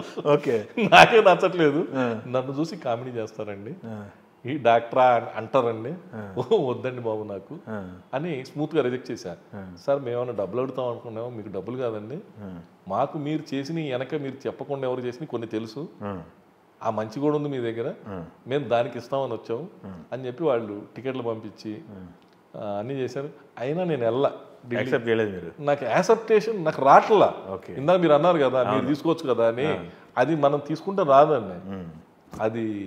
ఓకే, అందుకని ఇప్పుడు నేను డాక్టర్ బెల్లంకొండ సురేష్ నాకే అసహ్యంగా ఉంది. ఓకే, నాకు నచ్చలేదు. ఓకే, డాక్టర్ బెల్లంకొండ సురేష్ అనేది నచ్చలేదు, బెల్లంకొండ సురేషే బాగుంది. అవును, మనం తీసుకోవడం కరెక్ట్ కాదని తీసుకోవాలి. ఓకే, మీ లైఫ్లో మీరు వెళ్తున్న జర్నీలో మీ పిల్లలు చిన్నప్పుడు అంటే ఓకే, వాళ్ళకి కొన్ని తెలుసు కొన్ని తెలుసు, ఇప్పుడు ఎదిగారు, వాళ్ళకంటూ అన్నీ అర్థమవుతుంటాయి. సలహాలు ఇచ్చిన సందర్భాలు ఉన్నాయా? సలహాలు ఇస్తుంటారా? డైలీ డిస్కస్ చేస్తాం. కొన్ని సలహాలు ఇస్తారు, కొన్ని నేను ఇస్తా, కొన్ని వాళ్ళు చేయకూడదు అంటారు, కొన్ని నాకు చెప్పలేక కూడా బాధపడుతుండొచ్చు. డైరెక్ట్ గా వద్దులే డాడీకి చెప్పినా ఇండైరెక్ట్ గా మా పద్మ గారితో వస్తాయి. ఆవేశం తగ్గించుకోండి, కోపపడద్దు, ఎవరిని తిట్టద్దు అని అరుస్తారు. కొన్ని సందర్భాల్లో కనీసం బయట వాళ్ళు అరవైనా కనీసం ఇంట్లో వాళ్ళని అరుస్తాం కదా, అది కూడా తగ్గించుకోవాలనుకుంటాం కానీ కుదరట్లా. ఓకే, ఆ ఆవేశం అవన్నీ ఎక్కడి నుంచో ఆటోమేటిక్గా వచ్చేస్తున్నాయి. ఓకే, అంటే ఇన్సెంట్గా అవి కావాలని మనం ప్లాన్ చేసి వచ్చేవి కాదు. అవును, వచ్చేస్తాయి. ఓకే, గతంలో మీరు నిర్మాతగా అఫ్కోర్స్ లైమ్లైట్లో బయటికి కనిపించేటప్పుడు కాస్త 40 ఫ్రీకు లేకపోతే సెలబ్రేషన్స్ మూడ్లో ఉంటారు అని చెప్పేసి విన్నాము. ఇప్పుడు ఉందా అది? ఉందా? కంటిన్యూ అవుతుందా? సర్కిల్ మెయింటైన్ చేయడం సర్కిల్ ఉంది. ఓకే, నేను ఇప్పుడు నెలకి 4 సార్లు మందు అవుతా, కానీ 30 రోజులు మందుతో అందరితో కూర్చుంటా. నేను 4 సార్లు 5 సార్లు కంటే ఎక్కువ తాను.